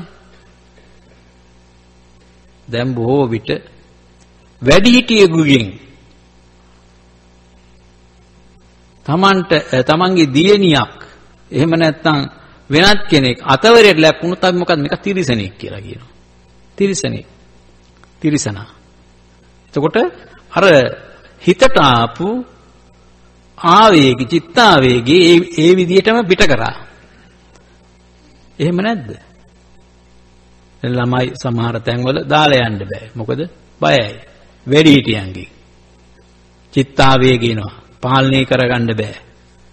ඒවා එලි දක්වනකොට අන්න මෝ තිරිසනෙක් කියලා කියනවා. මෝ තිරිසනෙක්. වයසක අම්මා කෙනෙකුට ගහනකොට බහිනකොට දරුවෙකුට මැදිහත් වෙන්න බැරුණත් අනිත් අය සාප කරන මෝ තිරිසනෙක්. මේක තිරිසනෙක්. කිසිම ගුණ ධර්මයක් නැහැ. තිරිසනෙක් කියලා. අන්න මේ ඇතුලේ හැබැයි ඔහු වෙලාවකට හොඳ වෙනවා. වෙලාවකට නිමෙනවා. තව කෙනෙකුට උදව්වකුත් කරනවා. තවත් කෙනෙක් කරදරයට පැමිණෙන පිහිටත් වෙනවා. මේ ද්වන්දව එහාට මෙහාට මේක දෝලණය වෙනවා. වෙලාවකට අපි හොඳ දේත් කරනවා. මල් වට්ටියක් කරන් පන්සලට එන පුද්ගලයා බුදුන් වඳිනවා. වැදලා යනකොට වඳින්න ආපු කෙනෙක්ගේ කාර් එකට ගහලා පර්ස් එක අරන් යනවා. එහෙම එකක් ඊයේ වුණා. සමහරට ඒ මොකද උනේ? බුදුහාම මං ආවේ බුදුන් වදින්නට. බුදුන් වැඳා මල් පූජා කරා. යනකොට හිතෙනවා කවුරුත් නැහැ. අන්න යටිහිත ආවා. තමන්ගේ අර නරක චේතනා ආවා. ආසාව ඇති වුණා. කිසි කෙනෙක් නැහැ. සංසාරේ පුරුදු කරලා තියෙනවා අනුසද්දේ ගන්නට. ගන්නවා. දඹදිව ගිහිල්ලත් හොරකම් කරන්නේ නැහැ. හොරකම් කරනවා.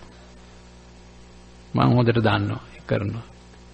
ගන්න පුළුවන් දන ඒ තමන්ගේ தත්ත්වය තේරුම් නොගෙන යම් කිසි දෙයක් ගන්න අවස්ථාවක් ආවොත් ගන්නව සීල් ගන්න නැත්තොත් ඔය වැඩේ කරනවා. ඒ මේ ඇතුලේ එනවා අර අපේ ඥානවල තියෙනවා සමුංග ඒවා. ඒ කරන දේ කරනවා. අර තියෙනවනේ මේ මං ගීතේ කියන්නේ මේ මරන්න ගෙනියන මිනිහා මිනිහා කල්පනා කරනවලු බෙරේ කොහොමද හොරකම් කරන්නේ කියලා. මරණ දඬුවම දෙන්න යන්නේ මේ. ඉතින් වදකේට ගෙනියන මිනිහා කල්පනා කරන්නේ අරුගේ බෙරේ ගන්නේ කොහොමද කියලා තමයි කල්පනා කරන්නේ. අමන්ට එන ඉපත කල්පනා කරන්නේ. ඒවා මේ ඇතුලේ තියෙන දේවල්. එතකොට මේ මිනිස්සයා ඇතුලේ තවත් මිනිස්සුયો ජීවත් වෙනවා. ඒ ජීවත් වෙන්නේ මේ සිත. වරදවා තබා ගන්න සිත. പ്രേත මනුස්ස. പ്രേත ස්වභාවය. പ്രേත ස්වභාවය. പ്രേතය කියන්නේ කාටද? අපිරිසිදු එක්කෙනාට. එහෙම නැත්නම් කෑදර කෙනාට. ගොඩක් අය අපිරිසිදුයි പ്രേතයෝ. දැන් අර එක්තරා මේ හාමුදුරුවමක් ඉදරන පෙරේතියක් එනවා ඉදිරියට. ඒ පෙරේතිගේ ස්වභාවය මේකයි. නග්නා දුබ්බන්න රාසීහි දුග්ගිතා නග්නා දුබ්බන්න රාසී කිසා දමනි සන්තතා කානතුං විද තිට්ඨංසි කියන්නේ ඔබ කවුද කියලා අහනවා.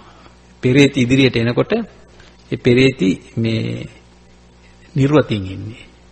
මේ ඇඟ මක්කිකා පරිපන්න ඇඟේ මැස්සෝ වහලා මේ ඇඟ ඔක්කොම මේ කෙට්ටු වෙලා ඇද වෙලා ඒ වගේ අපිරිසුදු ස්වභාවය කෙනෙකු ප්‍රිය නොකරන තත්වය හැසිරීම කෑමක් කන්න ගියත් ඒක අප්‍රියයි. പ്രേත මිනිස්සුયો ඉන්නවා ඇතුලේ. ස්වභාවයේ හැසිරීම പ്രേත මිනිස්සෙක් වුණාම දැන් ගෙදරකට ගිහින් බලන්නකෝ. പ്രേත පාදේ මේ ගෙවල් වල තියෙනවා. නේද? මෙහෙනම් මම දැකලා නැහැ. ඔන්න ගෙදරකට ගියාම පුටු හැම එකේම රෙදි. අර ගෙත්‍රෙද්දක් මේ ගෙත්‍රෙද්දක් ඇඳලා නාලා ඇඳලා දාපු එකත් ඒවත් තුවායත් එකක් ඔක්කොම පිටිපස්ස පැත්තට යන්න බෑ. කාලා බීලා ඒ ඔක්කොම දාලා මේ කෝප් එක වතුර ටිකක් බොන්න බෑ. පිලී ගඳ ජරාව ඔක්කොම. ඒ වගේ බොහොම පිරිසිදු බවක් නෑ. ඒ තමන්ගේ කයේ පිරිසුදුකමක් නැහැ. හැසිරීමේ පිරිසුදුකමක් නැහැ. ඒකට තමයි പ്രേත මනුස්ස කියලා කිව්වේ. പ്രേත මනුස්ස. නේරේක මනුස්ස. නේරේක කියන්නේ නිරේ ඉන්න මිනිස්සු කියලා. නිරේ ඉන්නවා කියම කොටස් දෙකක් ඉන්නවා. දුක් විඳින අයයි දුක් දෙන අයයි. දුක් විඳින අය නැද්ද අපේ ගෙවල් වල? මන් දන්නේ නැහැ මෙහෙනම්. ওই ගුටි කකා ඉන්න ඕන තරම් ගුටි කකා බැනුම් අහා බෙල මෙහෙවරකම් කර කර ජීවිතේම ඇඬු කඳුලින් ගත කරන අය නැද්ද? හොඳට ඇඳලා ආවම සමහර විට හිතේ තියෙන දේවල් කියා ගන්න බෑ. මං පුදුම දුකක් විඳින්නේ කියන එක කියනවා. මේක මහා අපායක්, කරන්න දෙයක් නෑ මගේ ජීවිතේ. මම මේ මිනිස්සෙක් කියලා බැන්දේ අමනුස්සෙක්. මහත්තුරුත් කියනවා මම දෙවි කෙනෙක් කියලා බැන්නේ යක්ෂණියක් බැඳගත්තේ කියලා මේ දුකක් කියනවා. ඒ මනුස්ස ජීවිතේ මෙලව දුක් විඳිනවා. මෙලව අපායක් කරගෙන ජීවත් වෙනවා. අපායක් කරගෙන ජීවත් වෙනවා. ඒක නේරේක හැමදාම දැන් දරිද්‍රතාවය නිසා, නූගත්කම නිසා, පූර්ව කර්ම නිසා මිනිස්සු මේ විවිධාකාර මේ දුක් වලටපත් වෙනවා. අනන්තවත් දුක් විඳිනවා. ආහාරයක් නැහැ. අඳින්න එකක් නැහැ. හැමදාම ගුටි කන එක. දරුවෙකුට සලක ගන්න විදිහක් නැහැ. මිනිස්සයා බීලා එන්නේ. බීලා ඇවිල්ලා ගහන එකයි කරන්නේ. තලන එකයි කරන්නේ. ඉතින් මේ පුදුම පීඩනයක් විඳිනවා. අපායේ දුක් වගේ තමයි ඒකට කියන නේරේක මනුස්ස කියලා. අමනුෂ්‍යෝ. මිනිස්සු නොකරන දේවල් අමනුෂ්‍යෝ. මිනිස්සෙක් මෙහෙම දෙයක් කරයි කියලා හිතන්න බැරි දේවල් කරන මිනිස්සු මේ සමාජයේ ඉන්නවා. මේ ශරීර කූඩුව තුල තමයි ඉන්නේ. ඒ අර බාහිරින් පැමිණෙන සිතුවිලි තුලින් තමයි ඒ මිනිස්සයා හැම වෙලේම වෙනස් වෙන්නේ. හැම වෙලේම වෙනස් වෙනවා.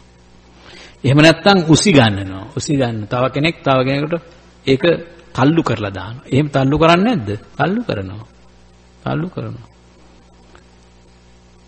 ඒ කියන්නේ සමහර අය ස්වාමියා නිවිච්ච මිනිස්සයා අවුස්සනවා. තමුසෙට කොන්දක් නැද්ද ඔය මම නම් මට දෙන ඔය පිරිමිකම කියලා කියන්නේ. එහෙම කියන මට දෙන්න පිරිමිකම මම දෙකක් කියලා කතා කරන්න කියලා. මේ තාපසෙක් වගේ මේ ගේ ඇතුළට ඉන්නවා කියලා. එහෙම කියලා අවුස්සනවා. ඇතුලේ තියෙන දේවල් අවුස්සලා ගන්නවා. කේන්තිය අවුස්සනවා. වෛරය අවුස්සනවා. වෛරය අවුස්සලා ගන්නවා. එතකොට අන්න අර මිනිස්සයා අමනුස්සෙක් වෙනවා. අමනුස්සෙක් කියලා යනවා. එතකොට අපේ ඇතුලේ තවත් මිනිස්සු ජීවත් වෙනවා. අපි පාවෙනවනේ එහාට අපි හැසිරෙනවා නිදා ගන්න. හැබැයි මේ මිනිස්සු කොටසක් ඉන්නවා. ඒ වෙලාවල් වලට අපි සාන්තුරු වගේ ඉන්න එක පාරට ඇවිස්සලා යනවා. අර ගලක් ගහනකොට රැලි යනවා වගේ. ඊළඟට මිනිස්සු ඉන්නවා. දැන් සාමාන්‍ය මනුස්ස ජීවිතය. මනුස්සකම තියෙන එක. වැරද්දක් වුණත් වැරද්ද පිළිගන්න නම්‍යශීලී භාවය. දැන් කියන්නේ දැන් සැලුණා නම් බැන්න නම් ආපහු ඒක දුකක් තේරෙනවා. මං කරපු දේ හරි නෑ. නෝනට කෑ ගහපු එක හරි නෑ.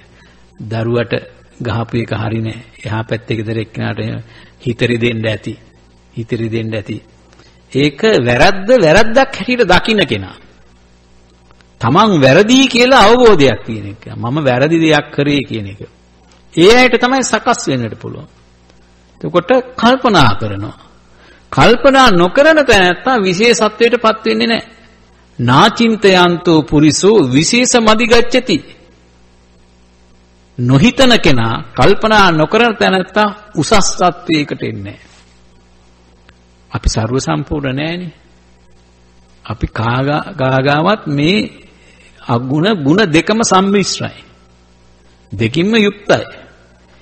ඒ අගුණයක් හැටියට දකින්නට අපේ හිත සකස් වෙන්නට ඕනේ. අපි අගුණයක් හැටියට දකින්නේ නැත්තේ මොකද? මානෙ නිසා. මම ඔළුව නමන්නේ නැහැ කීකටවත්. මං කිව්වොත් කිව්වමයි. ආයි දෙකක් නෑ. මම ආයේ යන්නේ නෑ උතෙන්ට. එයාට ඕනනම් එන්න පුළුවන්. මම නැමෙන්නේ නම්‍යශීලී නෑ. රණ්ඩුවක් වුණාන් පස්සේ ආයෙ බෑ සමාව ගන්න. කියලා දැඩි තීරණවල ඉන්නවා. මාන නිසා. ඔළුව නමන්න කැමති නෑ. තමන්ගේ වැරද්ද බාලා ගන්න කැමති නෑ. වැරද්ද දකින්නවා මානෙ නිසා වහගෙන ඉන්නවා. මානෙ නිසා තද කරගෙන ඉන්නවා. ඒ පැත්තෙන් මේයි කියලා. ඒ පැත්තෙන් මේක. තමන්ටත් උණකම තියෙනවා. නමුත් එහෙම යන්නේ නෑ. මානෙ නිසා අල්ලගෙන ඉන්නවා. ඉතින් අර ඥානවන්තයා ඊට වඩා වෙනස් ආකාරයකට කල්පනා කරන්නේ. මේ මානෙ නිසයවත් තමන් වැරද්දක් කරලා තියෙනවා නම් ඒ වැරද්දක් හැටියට දැකලා පරාජයක් බාර ගන්න එක. සමහර අය ඉන්න පරාජය බාර ගන්න කැමති නෑ. මම හරි කියලා තමන් හරි කියන මතයේ ඉන්න අය. ඒ අයට මේ ලෝකේ පේන්නේ ඇත්ත පේන්නේ නෑ. වැරද්දමයි තමන් හරි කියලා තමයි අදින්නේ. ඕන තමන් වැරදි දෙයක් කරත් හරි දෙයක් හැටියට තමයි සනාත කරන්න හදන්නේ. කියන්නේ මේ මිනිස්සුන් මොනවා කිව්වත් තේරුම් ගන්න නැහැ කියලා. මොනවා කිව්වත් තේරුම් ගන්න නැහැ. කවුරු කිව්වත් අහන්නේ නැහැ. ඊට පස්සේ කියන්නේ හාමුදුරන්ටවත් කියලා බලමු කියලා. එහෙමත් කියනවා හාමුදුරන්ටවත් කියලා බලමු හාමුදුරුවවත් මේ මිනිස්සුන්ට මේක තේරුම් කරයිද කියලා. ඉතින් ඒ තේරුම් ගන්න නැත්තේ අර මාන නිසා එක එක්කෙනා හිතේ තද කරගෙන ඉන්නවා. ඔබත් එහෙමද මා දන්නේ. එහෙම වෙනවා නම් ඒවා හිතින් ධර්මයේ අහලා ඒවා තමයි නැති කරගන්න ඕනේ. මං චරාත කියලා කොටසක් කිව්ව මතකද? දමන් නම්‍යශීලී වෙන්නට ඕනේ. කාගේ අතින් වැරදි වෙනවා අපි නම්‍යශීලී වෙන්නට ඕනේ. ඊළඟට දේව මනුස්ස දෙවි කෙනෙක් වගේ, මනුෂ්‍යයා දෙවි කෙනෙක් වගේ. දෙවියෝ කියන්නේ පිහිට වෙන අය. මිනිස්සය තුළ නොහිතන දේවල් කෙනෙකුට අපට හිතා ගන්න බැරි ආකාරයකට මේ මිනිස්සු හැසිරෙනවා. උසස් ආකාරයෙන් හැසිරෙනවා. කෙනෙක්ගේ දුකෙදී විපතේදී ඒ අය පිහිට වෙනවා ඇවිල්ලා. අපි ලොකු අමාරුවක කරදරයක විපතකට වැටලා ඉන්නකොට කොහෙවත් නැති මිනිස්සෙක් ඇවිල්ලා පිහිට වෙනවා. දෙයියෝ බැලුවා වගේ කියලා කියන්නේ. දෙයියෝ බැලුවා වගේ. අනේ දෙවි කෙනෙක් වගේ ඇවිල්ලා පිහිට වුණා. ඒ මිනිස්යාට මේ කරුණාව දිනු කරලා තියෙනවා. දයාව දිනු කරලා දෙන හදවතේ දයාව කරුණාව තමයි වඩලා තියෙන්නේ. එතකොට ඒ අය තමයි තමන්ගේ සියලු දේ පෞද්ගලික දේ අමතක කරලා අපට පිහිට වෙනවා. අමතක කරන්න බැරි තාලට පිහිට වෙනවා. අන්න ඒ කෙනාට තමයි දේව මනුස්ස කියලා කිව්වේ. එතකොට දැන් මේ මිනිස්යා කියන ශරීර කූඩුවේ එක එක්කෙනා ජීවත් වෙනවා. අපි වෙලාවකට අපි පිහිට වෙන්නේ නැද්ද? පිහිට වෙනවා. පිහිට වෙනවා. අපි අසරණයට පිහිට වෙන්නේ නැද්ද? පිහිට. ඒ ಗುಣ අපි තුල තියෙනවා. කේන්ති යන්නේ නැද්ද? කේන්තිත් යන රණ්ඩුත් වෙනවා. මේ ඔක්කොම මේ සිත සම්මාපණීහිතං අන්න යහපත්ව පවත්වා ගන්නා සිත තමාට අර්ථයේ පිණිස හේතු වෙනවා. එතකොට මේ යහපත්ව පවත්වාගත් සිතේ උත්තරීතර තත්වයට ගියේ අපේ ලෞතර බුදු පියාණන් වහන්සේ. උත්තරීතර මනුස්ස, අච්චරිය මනුස්ස, උත්තරීතර මනුස්ස, අච්චරිය මනුස්ස, ආශ්චර්යමත් මනුස්සෙක්. ද්‍රෝණ බ්‍රාහ්මණයා ඇහුවනේ බුදුහාමුදුරන්ගේ පාසටහන් දැකලා අහනවා වහන්සේ දෙවි කෙනෙක්ද? මම දෙවි කෙනෙක් නෙමෙයි කිව්වා. එතකොට එහෙනම් ඔබ වහන්සේ ගාන්ධර්වයේද? නෑ මං ගාන්ධර්විකුත් නෙමෙයි. එහෙ නැත්තම් ප්‍රේතයේද? මං ප්‍රේතයෙකුත් නෙමෙයි. යක්ෂයෙක්ද? මේ කිසි කෙනෙක් නෙමෙයි. ඊට පස්සේ ඇහුවා මිනිස්සෙක්ද? නෑ මං මිනිස්සෙකුත් නෙමෙයි කිව්වා. දැන් හරි ප්‍රශ්නේ. මිනිස්සෙකුට තියෙන ශරීර ලක්ෂණ තියෙනවා. ඉතින් බුදුහාමුදුරුවෝ එකින් එක පැහැදිලි කරගෙන එනවා. මේ දෙවියන්ට තියෙන කාම ආසාවල් මට නැහැ. මේ යක්ෂයන්ට තියෙන ක්‍රෝධ වෛර මේව මොකක්වත් නැහැ. මිනිස්යන්ට තියෙන ලෝභ දේශ මොහ මංගාව නැහැ. මම අච්චරිය මනුස්ස, උත්තරීතර මනුස්ස. මේවා නැති කරපු මිනිස්සෙක් මම. ආශ්චර්යමත් මිනිස්සෙක්. උසස් මිනිස්සෙක්, උත්තරීතර මිනිස්සෙක්. හරියට නෙළුම් මලක් වගේ. මඩේ පිපිලා, මඩේ හටගෙන, මඩෙන් උඩට ඇවිල්ලා වතුර නොගෑවෙන ලස්සනට පිපිච්ච මලක් වගේ. මේ සමාජයේම මේ ලෝභ දේශ මොහයන්ගෙන් යුක්ත මේ සමාජයේ ඉපදිලා ඒ ලෝභ දේශ මොහයන් ඉන්න පිරිස සමග ජීවත් වෙමින් ඒ ලෝභ දේශ මොහයන්ට අනුගත නොවි මම ජීවත් වෙනවා. අන්න උත්තරීතර මනුස්ස. එතකොට ඒ සම්මාපණීහිතං චිත්තං යහපත්ව පවත්වාගත් උතුම්ම පුද්ගලයා ලෞතර බුදු පියාණන්. මෙපිටත් සම්මාපණීහිත අපේ හිත දියුණු කරගත්ත අය. දැන් බලන්න මේ උපකරණ හදපු අය, මේ බෙහෙත් හදපු අය, තමන්ගේ දැනුම මොනතරම් මේ ප්‍රජාවට දායාද කරලා තියෙනවා කෙනෙක් සුව කරගන්නට. මොනතරම් දේවල් කරලා තියෙනවද යහපත පිණිස. යහපත පිණිස කරලා තියෙනවද? අර යහපත් පවත්වාගත මේ ලෞකික වශයෙන් ලෝකෝත්තර වශයෙන් මනාව පිහිටගත් සිත තමයි මේ කෙලෙස් ප්‍රහීන කරන්නට හේතු වෙන්නේ. එතකොට සිත සිතින්ම දකින්නට ඕනේ. සිත සිතින්ම දැක්කොත් තමයි අපේ මේ සිතේ තිබෙන තත්වයන් තේරුම් ගන්නට පුළුවන් වෙන්නේ. එහෙම නැත්නම් අපි නිකම්ම හිටියොත් අර පාළු ළිඳ වගේ. පාළු ළිඳේ වතුර තියෙනවා, ඔහි පල් වෙවි තියෙනවා. සිත දියුණු කරන්නේ සිතේ ස්වභාවය තේරුම් ගන්නේ නැහැ. තමන්ගේ සිතේ තියෙන දෝලනේ කොයි පැත්තට සිත ගමන් කරන්නේ කියලා දැන් මැදට වෙලා හිතන්නට ඕනේ. දෙපැත්ත මත ඇරලා සිත සංසුන්ව හිතනකොට මාගේ සිත කොයි පැත්තටද යන්නේ කියලා නිවැරදි නුවණින් දකින්නට ඕනේ.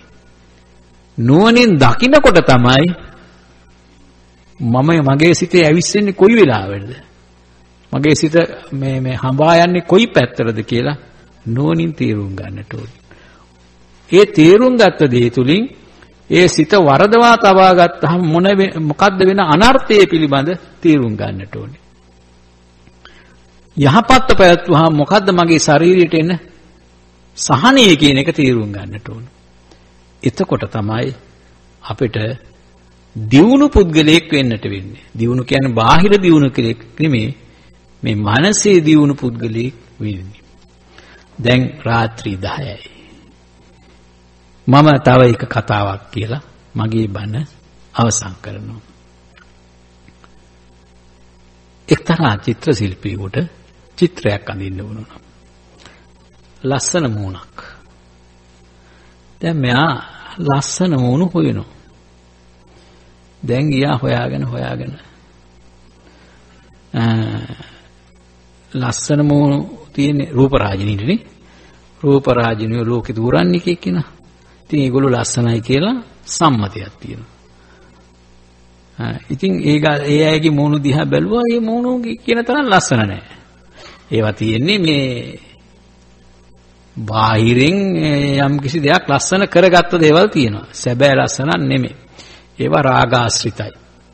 මූණු වල තියෙන රාගික ස්වභාවයක්. නියම නැවුම් ලස්සනක් නැහැ. ඊළඟට මෙයා යනවා පොඩි ළමෙක් හොයාගෙන. දැන් අර පුංචි බබා වගේ පුංචි ළමෙක් හම්බුණා. හොඳ කොළු පැටියෙක්. ලස්සනයි මූණ. බොහොම පියකරුයි කිසිම නැහැ බොහොම හිත සැහැල්ලුයි. දුවනවා පයින්නවා සෙල්ලම් කරනවා බොහොම ලස්සනයි. හිතේ කිසි දෙයක් නැහැ. හිත සැහැල්ලුයි. ඉතින් සිත විකෘති වෙලා නැහැ.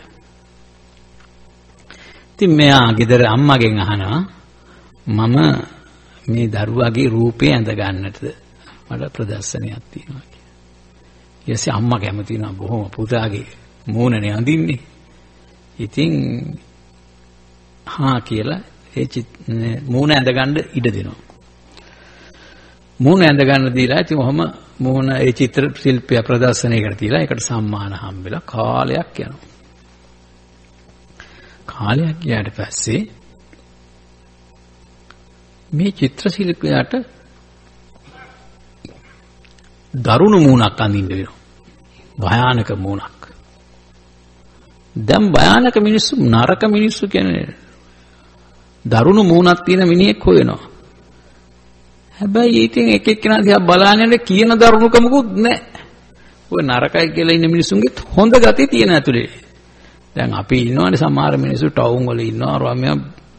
හැබැයි මේ මිනිස්සුන්ගේ සමහර වෙලාවට හොඳ ගතිය තියෙනවා. සමහරට අසාධාරණේ පෙන්වන්න බෑ. අසාධාරණේ පෙන්වන්න බැරි හින්දා තරහ යන මිනිස්සු ඉන්නවා. සාධාරණේ නැත්තම් අසාධාරණේ විදිහට රණ්ඩු වෙන මිනිස්සු ඉන්නවා. ඉතින් මෙහෙම බලාන යනකොට කෙනෙක් හම්බුන්නේ නැහැ. මෙයා හිරේට ගියා. හිරේ ගිහිල්ලා හිර ගත වෙලා ඉන්න අය බලාගෙන ගියා. ගියාම තරුණයෙක් ඉන්නවා. කිසිම නැහැ මූණේ තෙත් ගතියක් කියන එක. තෙත් ගතියක් නැහැ. මේ හිනාවක් නැහැ හිනා කඳුලක් නැහැ. අපි කියන අම්බෝ මිනිහා යකෙක් වගේ බයි බෑ කියලා වැඩක් කරගන්න ගියාම ටිකක් ගියාම මේ කිසි හිනාවෙත් වෙන්නේ නැති මොකක්වත් නැති නිකන් මූණක් තියෙනවා බයයි බලන්න. පස්සේ මෙයා ලං කරලා ඇහුවා මම මේ වාගේ මූණ චිත්‍රයට අඳ ගන්නද කියලා. තමුසෙට ඕන නම් අඳ ගන්නවා කිව්වා. මට මොකෝ කියලා. ඉතින් මෙහෙම ඇඳගෙන යනකොට මේ මිනිහා කියනවා අපේ අම්මා කිව්වා පුංචි කාලෙත් එකෙක් මගේ මූණ ඇඳන් ගියයි කියලා. ලස්සනයි කියලා ඇඳිත් එකම කැතයි කියලා ඇඳිත් එකම පුද්ගලයාගේ මූණ. ඇයි එහෙම වුනේ? ආගන්තුකේ උපට්ඨකිලේ බාහිරින් පැමිණෙන දේවල් මේ පරිසරයෙන් එන දේවල් මේ සමාජයෙන් එන දේවල් වලින් තමයි අර ලස්සන හිත නරක කරේ. ලස්සන හිත නරක කරපුවම පුද්ගලයා අවලස්සන පුද්ගලෙක් වුණා. මේ කාම කෝප දෙකෙන් මේ මිනිස්සයා විකෘති මිනිසෙක් බවට පත් වෙන සමාජයට පීඩාවක් වුණ වදයක් වුණ කරදරයක් වුණ මිනිසෙක් බවට පත් වෙන්නේ අර පිරිසිදු හිතකින් යුක්ත මිනිසයා තමයි මේ සිදුවන්නේ. ඔහුට ධර්මයේ ලැබුණේ නැහැ. හොඳ පරිසරයක් ලැබුණේ නැහැ. හොඳ කල්යාණ මිත්‍රයෙක් ලැබුණේ නැහැ. හැම වෙලෙම ගැටීම තමයි ලැබුණේ. අරමුණත් එක්ක ගැටෙනවා දරුණු වෙනවා. ඉතින් ඒ ගැන හිතනවා මරනවා කරගන්න ඒ පරිසරය තමයි ලැබෙන්නේ. ඒක තමයි බාහිරින් එන දේ තමයි අපි නරක කරන්නේ. අපි පුංචි ළමයින්ගේ උපන් දිනවලදී කියන බණක් තමයි ළමයාට පිස්තෝලයක් තුවක්කුවක් අතට දෙන්න එපා. ඒ සෙල්ලමට දෙන දේ ඔහුගේ සිත ඒ පැත්තට තමයි යොමු කරන්නේ. නොදැනුන අපි දන්නේ නැත්නම් ඒ පැත්තට භයානක පැත්තට අපි යොමු කරනවා. කෙනෙක් මරන්න පුළුවන් වෙනවා. මම බ්‍රිස්බේන් වල ඉන්නකොට මේ ඩේකයා එකක වැඩ කරන ඕන කෙනෙක් මට හම්බුණා. එයා කියලා මේ මිනිස්සුන්ට හාමුදුරනේ මේ සතේ පොඩි කරන එක සාමාන්‍ය දෙයක් කිව්වා. ඒක සාමාන්‍ය දෙයක්. ඔය පොඩි සතෙක් කන ටැග් ගාලා පොඩි කරලා දානවා මරලා දානවා කියන එක කිසිම මේ මිනිසුන්ට හැඟීමක් ඇති වෙන්නේ නැහැ. අපිට එහෙම කරන්න බෑ. අපිට කරන්න බෑ ඒක. අපිට පුළුවන් ද එහෙම එකපාරට සතින් මරන්න. අපේ හිත සකස් වෙලා නැහැ. සිත සකස් වෙලා නැහැ. ඔය කට්ටිය කියනවා මම දැකලා නැහැ. ඔය රෙස්ටෝරන්ට් වල තියෙනවලු. එකපාරට සත්තු අරන් කපලා මේ කන්න හදලා දෙනවලු. ඒකට සිත සකස් වෙලා ඒ සතේ මේ ඒ වේදනාව තේරෙන්නේ අපිට වේදනාව තේරෙනවා මේ සතා මරණ බියේ නේද ඉන්නේ කියලා. මම දැන් ওই ෆාම් බලන්න එම ගියා මම එහෙම මේ සත්තු මරනවා නේද කියලා. ඔව් මරනවා කියලා කිව්වා. ඉතින් ඒක දැනෙනකොට හරි දුකක් ඇති වෙනවා. මේ සතාට වේදනාවක් ඇති වෙනවා. ඒක තේරෙන්නේ නැහැලු. නමුත් ඉතින් නොතේරෙනව වෙන්න බෑ. ඉතින් අපිට එහෙම බෑ. අපේ සිත වෙනස් ආකාරයටයි සකස් වෙලා තිබෙන්නේ. ඒ සකස් වෙලා තිබෙන්නේ මේ උතුම් ධර්මයේ නිසා. ඒ ධර්මයෙන් අපි පවට බිය ඇති කරලා තියෙනවා. පවට බිය ඇති කරලා තියෙනවා. පවට ලැජ්ජාව ඇති කරලා තියෙනවා. ඒ නිසා ධර්මයේ පිහිටයි අපිට තිබෙන්නේ. ඒ නිසා මම ඊට වඩා බණ කියන්න බලාපොරොත්තු වෙන්නේ අද ධර්ම දේශනාවේ ප්‍රධාන මාතෘකාවේ ගාථා දෙකක් මුල් කරගෙනයි සොරෙක් තව සොරෙකුට කරන අනර්ථයට වඩා වෛරක්කාරයෙක් තවත් වෛරක්කාර කරන අනර්ථයට වඩා මිච්ඡාපනිහිතං වරදවාගත් සිත තමන්ට අනර්ථය කරනවා. ඉතින් සිත වරදවා ගන්නට එපා. මවක් දෙමව්පිය අම්මා තාත්තා කරන උදව්ව එහෙම නැත්නම් ඥාතියෙක් කරන උදව්වට වඩා සම්මාපනිහිතං චිත්තං යහපත්ව පවත්වාගත් සිත අපේ ජීවිත අර්ථය ඇති කරනවා පිහිට පිනිස පවතිනවා. ඔබේ සිත ලස්සන සිත ඔබ මේ බාහිරින් පැමිණෙන අරමුණු නුවණින් සලකා බලා ඒවා ඉවසිලිමන්තව මේ ජීවිතේ පවත්වන්නට උපයෝගී කරගන්නට. එතකොට තමයි අපි දියුණු මිනිස්සු වෙන්නේ. අපි මේ ධර්මයේ තේරුම් ගත්තොත් ධර්මයේ තේරුම් ගන්නට යහපත් මනසක් සම්මාපනිහිතං චිත්තං යහපත් පිහිටවාගත් සිතක් තිබෙන්නට ඕනේ. ඒ සිත තුළින් තමයි ධර්මාභෝධය ලැබෙන්නේ. අහපු බණ දරාගත් බණ ඔබ හෙට දිනේ මේ බණ අනුව ජීවිතේ පවත්වන්නට උත්සාහ ගන්න. ඔබගේ යම් කිසි සුළු අඩුපාඩුකම් නැත්නම් මේ ධර්මයේ අනුව ඔබ යහපත් පුද්ගලයෙකු හැටියට යහපත් ස්වාමියෙකු හැටියට යහපත් ස්වාමි දියණියෙකු හැටියට හොඳ අසල්වාසියෙකු හැටියට ජීවිතේ පැවැත්වුවොත් තමයි අද බණ දේශනාවේ අර්ථය වන්නේ. ඒ නිසා සිද්ධ කරගත්තා වූ සීල කුසලානිසංස ධර්මයන් දයා විජේසූරිය මහත්මයාගේ පියාණන් වන ඩී.ඩී. විජේසූරිය මහත්මයාටත් ඒ වගේම රමණී ආරච්චි මහත්මියගේ ආදරණීය පියාණන් වූ එස්.එස්. ආරච්චි මහත්මයාටත් මේ පින්පෙත් අනුමෝදන් වේවා. සසරගත වරදකින් දුක කැත්තම් එයින් අත මිදේවා. සසරින් එතරව ජාතිය ජරාවක් මරණයක් නැති උතුම් අමා මහ නිර්වාණ සම්පත්තිය ලැබේවා. ඒ වගේම ජයන්තානයනි ආරච්චි මෙනවිය ඒ රමණී ආරච්චි මහත්මියගේ සහෝදරියටත් ඒ වගේම දියණියන් දෙදෙනා වන ඉෂාරා සශීරා ඇතුළු පවුලේ සමග ලංකාවේ විසින සියලුම ඥාතීන්ට තුනුරුවන්ගේ ආශිර්වාදය ලැබේවා. ජයශ්‍රී මා බෝධීන් වහන්සේගේ පිහිට ආරක්ෂාව රැකවරණය ලැබේවා. දලදා හාමුදුරන් වහන්සේගේ පිහිටින් සියලු දෙනාටම සිතක් සාන්තියක් යහපතක් වේවා. අවසානයේ උතුම් අමා මහ නිර්වාණ සම්පත්තිය ලැබේවා. ඒ වගේම අද උපන් දිනේ සමරන අපේ මනුජිත් සමන්ත මහත්මයාට සුබ උපන් දිනයක් වේවා. තුනුරුවන්ගේ ආශිර්වාදේ ජයශ්‍රී මා බෝධීන් වහන්සේගේ පිහිට දලදා හාමුදුරන් වහන්සේගේ පිහිටින් සියලු සිතෙන්ගේ ප්‍රාර්ථනාවන් සඵල වාසනාවන්ත සුබ උපන් දිනයක් වේවා. සුබ නව වසරක් වේවා. ඒ වගේම අද ධර්ම දේශනාවට සහසම්බන්ධ වූ සියලු දෙනාටම තුනුරුවන්ගේ ආශිර්වාදයෙන් සිතක් සාන්තියක් යහපතක්ම වේවා. උතුම් අමා මහ නිර්වාණ සම්පත්තිය ලැබේවා. ඒ වගේම මේ විහාරස්ථානයේ විහාරාධිපති ගෞරවනීය ඕස්ට්‍රේලියාවේ සංඝනායක ගෞරවනීය අපේ නාවුතුන්නි විජිතනායක හාමුදුරන් වහන්සේට විශේෂයෙන් මට මේ දින කීපේ මේ ස්ථානයේ වැඩ සිටින්න අවසර ලබා දුන්නා. උන්වහන්සේටත් ඒ වගේම අපේ ඥානරතන හාමුදුරන් වහන්සේටත් කෝවිද හාමුදුරන් වහන්සේටත් පඤ්ඤාසෝභ හාමුදුරන් වහන්සේලා බොහෝම ඊටම ගෞරවයෙන් යුක්ත මිත්‍රශීලීව අපිව මේ දවස් ටිකේ අපි ගත කරා. මා ඊටම කෘතවේදීව ඒ සියලු දෙනාම නායක හාමුදුරන් වහන්සේ ඇතුළු සියලු දෙනා හාමුදුරන් වහන්සේලා මේ අවස්ථාවේදී කෘතවේදීව පුණ්‍යානුමෝදනා කරනවා.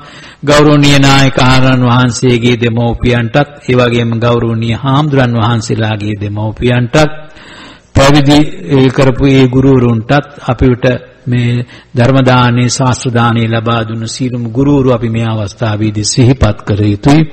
ඒ සීල දෙනාටමත් මේ පින්පෙත් අනුමෝදන් වේවා. උන්වහන්සේලා ප්‍රාර්ථනා කරන බෝධියකින් උතුම් වූ අමා මහ නිර්වාණ සම්පත්තිය ලැබේවා. ඒ වගේම මේ ධර්ම දේශනා අවස්ථාව සලසා දුන් මේ දායක සභාව මා මේ දින ටිකේ හොඳට තීරුම් ගත්තා. මේ ටික මේ අය බොහෝම කැපවීමෙන් මේ පන්සල ගෙනියන්නේ. මේ ටිකේම බොහෝම වෙහෙස වෙලා මහන්සි වෙලා මේ උෂ්ණ දේශගුණ මේ මල් ටික ආරක්ෂා කරගන්න බොහෝ අයල වතුර දාලා ඒ අපේ කියලා හැඟීමක් ඇති වුණා. අපේ පන්සල කියලා. අපේ පන්සල අපට පිහිට වෙනවා. අපේ පන්සල අපි රැක ගන්නට ඕනේ. අපේ හාමුදුරුවෝ අපි රැක ගන්නට ඕනේ. ඒකයි මේ කින්ස්බරෝ විහාරස්ථානයේ මගේ ජීවිතේ පළමුව අද්දෙන් මෙච්චර පිරිසකට පිරිත් නූල් බැඳ. මගේ ජීවිතේ පැවිදිලා දැන් මම හිතන්නේ විතාරණටත් කලින් මම පැවිදුණේ. ඉතින් දැන් අවුරුදු 40 ගාණක් පැවිදිලාම. මේ පළවෙනිදා තරම් පිරිත් නූල් බැඳින්නේ මේ ජීවිතේට. ඉතින් ඒක වාර්තාවක්. උදේ ඉඳලා හැන්ද වෙනකන් ඒක සතුටක්. මෙහෙම බෞද්ධයෝ මේ විදේශගත වෙච්ච බෞද්ධයෝ මෙහෙම හැඟීමකින් කටයුතු කරමු.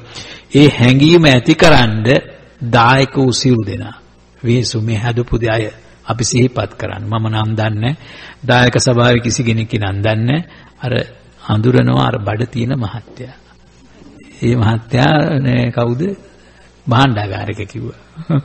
ඉතින් එයා තමයි මාත් එක්ක කතා බහ කරනවා. ඉතින් ඒ වගේම මට මේ ඉන්න කාලය තුලදී දම්පැන් දානේ කරපු ඒ වගේම සිනහවකින් හෝ සංග්‍රහ කරපු ආම්දුරු කොහෙද කියලා අහපු අය අද රස්නේ නේද කියලා අහපු අය ඉන්නවා. hina වෙලා කත ඒ සියලු දෙනා මම මේ අවස්ථාවේදී සිහිපත් කරනවා. මාව මේ නගරයේ තුල විවිධ තැන් පෙන්වීමට උපකාර වූ දායක වූ සියලු දෙනාමත් මම නංගම් මට මතක නැහැ. ඒ සියලු දෙනාම මම මේ අවස්ථාවේදී කෘතවේදීව සිහිපත් කරමින් සමහර විට අපි ආය හමු වෙන්නටත් පුළුවන්, ඇති වෙන්නටත් පුළුවන්. ජීවිතයේ ස්වභාවයයි. පුළුවන් වුණොත් ආයෙත් ඉන්න. නමුත් අපි ඒ දේ ගැන මේ අවස්ථාවේදී සිහිපත් කරමින් සියලු දෙනාටම වාසනාවන් සුබ නවසරක් වේවා. සියලු සිතෙන්ගේ ප්‍රාර්ථනාවන් සඵල වේවා, සාර්ථක වේවා, සිද්ධ වේවා. අවසානයේ මේ ධර්ම අවබෝධයෙන් සියලු දෙනාටම උතුම් වූ අමා මහ නිර්වාණ සම්පත්තිය ලැබේවා. ආකාසට්ඨා ච භුම්මට්ඨා දේවානාගා මහිද්దికා පුඤ්ඤන්තං අනුමෝදිත්වා චිරන් රක්ඛන්තු ලෝක සාසනං. ඒ වගේම අද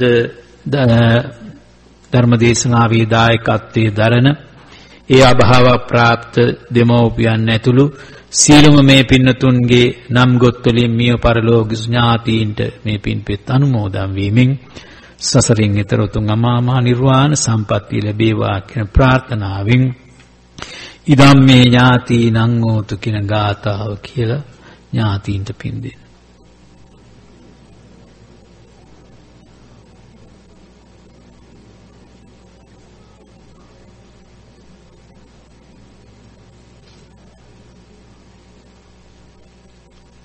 ඒ වගේම අපි ධර්ම දේශනාව ආරම්භයේදී දෙවියන්ට ආරාධනා කරා මේ සතුටු සියලුම සම්‍යක් දෘෂ්ටික දෙවි දේවතාවුන් වහන්සේලාට මේ පින්පෙත් අනුමෝදන් වේවා.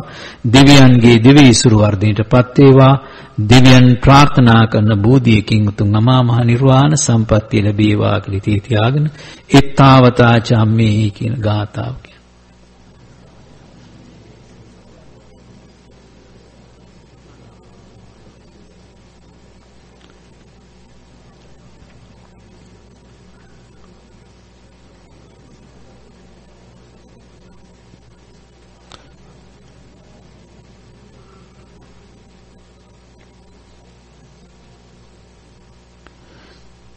ඒ වගේම මේ ධර්ම දේශනාව තුළින් ඒ වගේම අපි කරන ලද සියලුම කුසලානිසංස ධර්මයන්ගේ බලෙන් නිවන් දකින්නතුරු කිසිම අනුවන අසත්පුරුෂයන්ගේ සේවනයක් සිදු නොවි කල්යාණ මිත්‍ර සම්පත්තිය ලැබේවා අවසානයේ උතුම් අමා මහ නිර්වාණ සම්පත්තිය ලැබේවා කියලා තියාගෙන ඉමිනා පුඤ්ඤ කම්මේන මාමේ බාල සමාගමෝ කියන ගාථාව කියමින් ප්‍රාර්ථනා කරමු.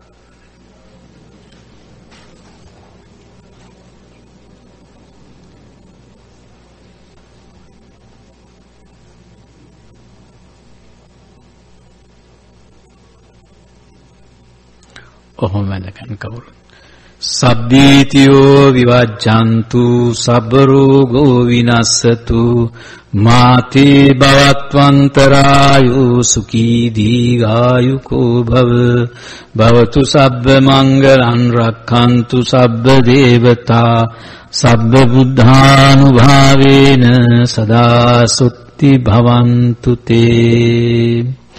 ධර්ම ශ්‍රවණය කිරීමෙන් දහම් පඬුරු පූජා කිරීමෙන් අත්පත් කරගත්තා වූ සීල ආනිසංස ධර්මයන්ගේ බලෙන් මේ සියලු දෙනාටම උතුම් අමා මහ නිර්වාණ සම්පත්තිය ලැබේවා.